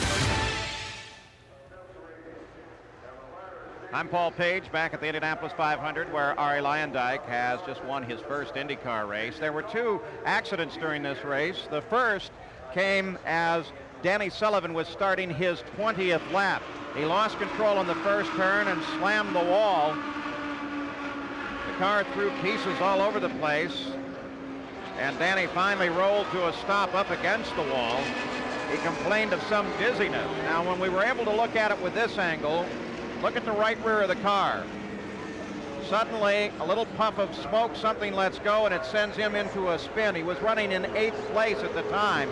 He caught the wall, what could have been a more serious angle. Right now, let's talk with Danny Sullivan. Well, Paul, he has been released from Methodist Hospital after getting a brain scan down there, and Danny, the good news is you seem to be okay. Well, that's right. I feel okay. I got a bit of a headache, which you can imagine, taking the wheel right in the front of the head, but everything's okay. They gave me a clean bill of health. Do you have any idea what happened to the car? Well, it looks like a wheel bearing exploded in the right rear, and of course that's what you probably saw on TV. It was just coming apart and disintegrating, and lost control of the car. Luckily, I had anticipated a little bit because we started getting a vibration, but I wasn't quite quick enough, and I'd slowed down going into turn 1 and kind of gone down low, but it wasn't enough. Apparently, Nye and Roger Penske were concerned about your teammates as a result of that wheel bearing problem. Is that what caused me for BMO to slow down eventually?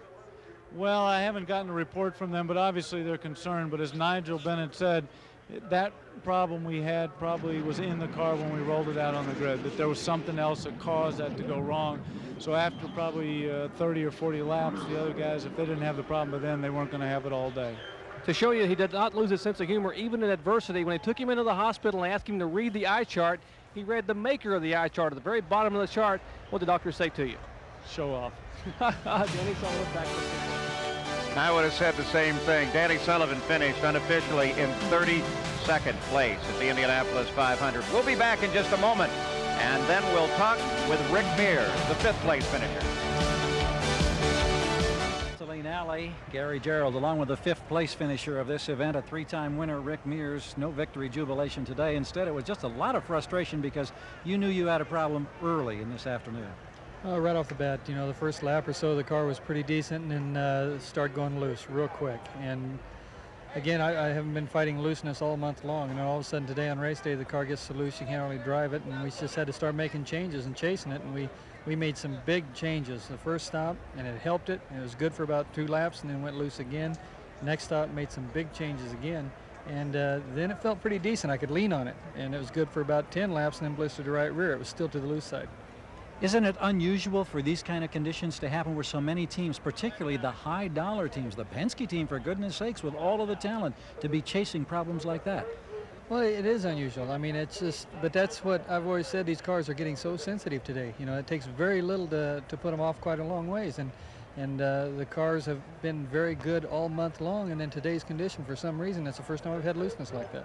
So now you get ready for Milwaukee this next week, a whole different oval configuration where you're just running around, whip, whip, whip. Well, it's going to be a good one. I think, you know, just like Phoenix, there was a lot of cars running very strong there. It should be a good race, just as here, you know, in Milwaukee. So we're already looking at what we're going to do there. And we look forward to seeing you, and we'll have it, of course, on ABC next weekend. Well, thank you very much. A little disappointed, still smiling, Paul. Rick Mears, three-time winner, could have had Ford today. There's the yard of bricks, and that is where the start-finish line is painted that sent Arie Luyendyk into the history books here today. Let's go back to the 168th lap of this race because he earned his position.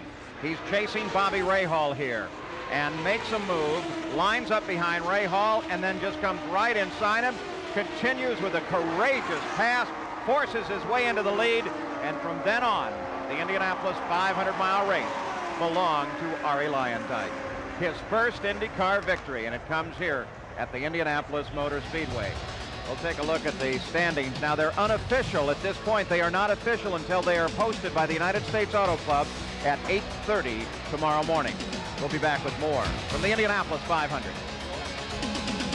But still coming up, the International Race of Champions, which, by the way, is one terrific race, and the Grand Prix of Monaco.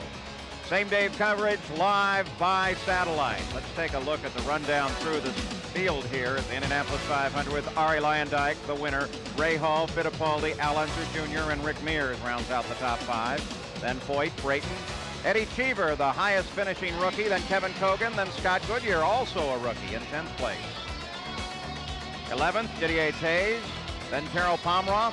Al Unser stayed in there all day. Randy Lewis with a good finish, Jim Crawford, John Paul Jr., Dean Hall, Teo Fabi, Jeff Brabham, Michael Andretti.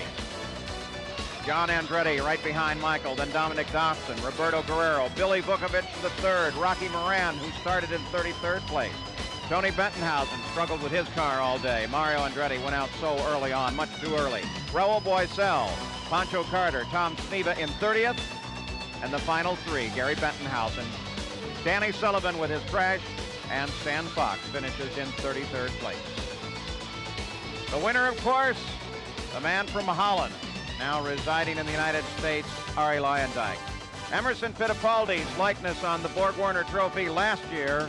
Arie Luyendyk's will now go on this world-famous trophy.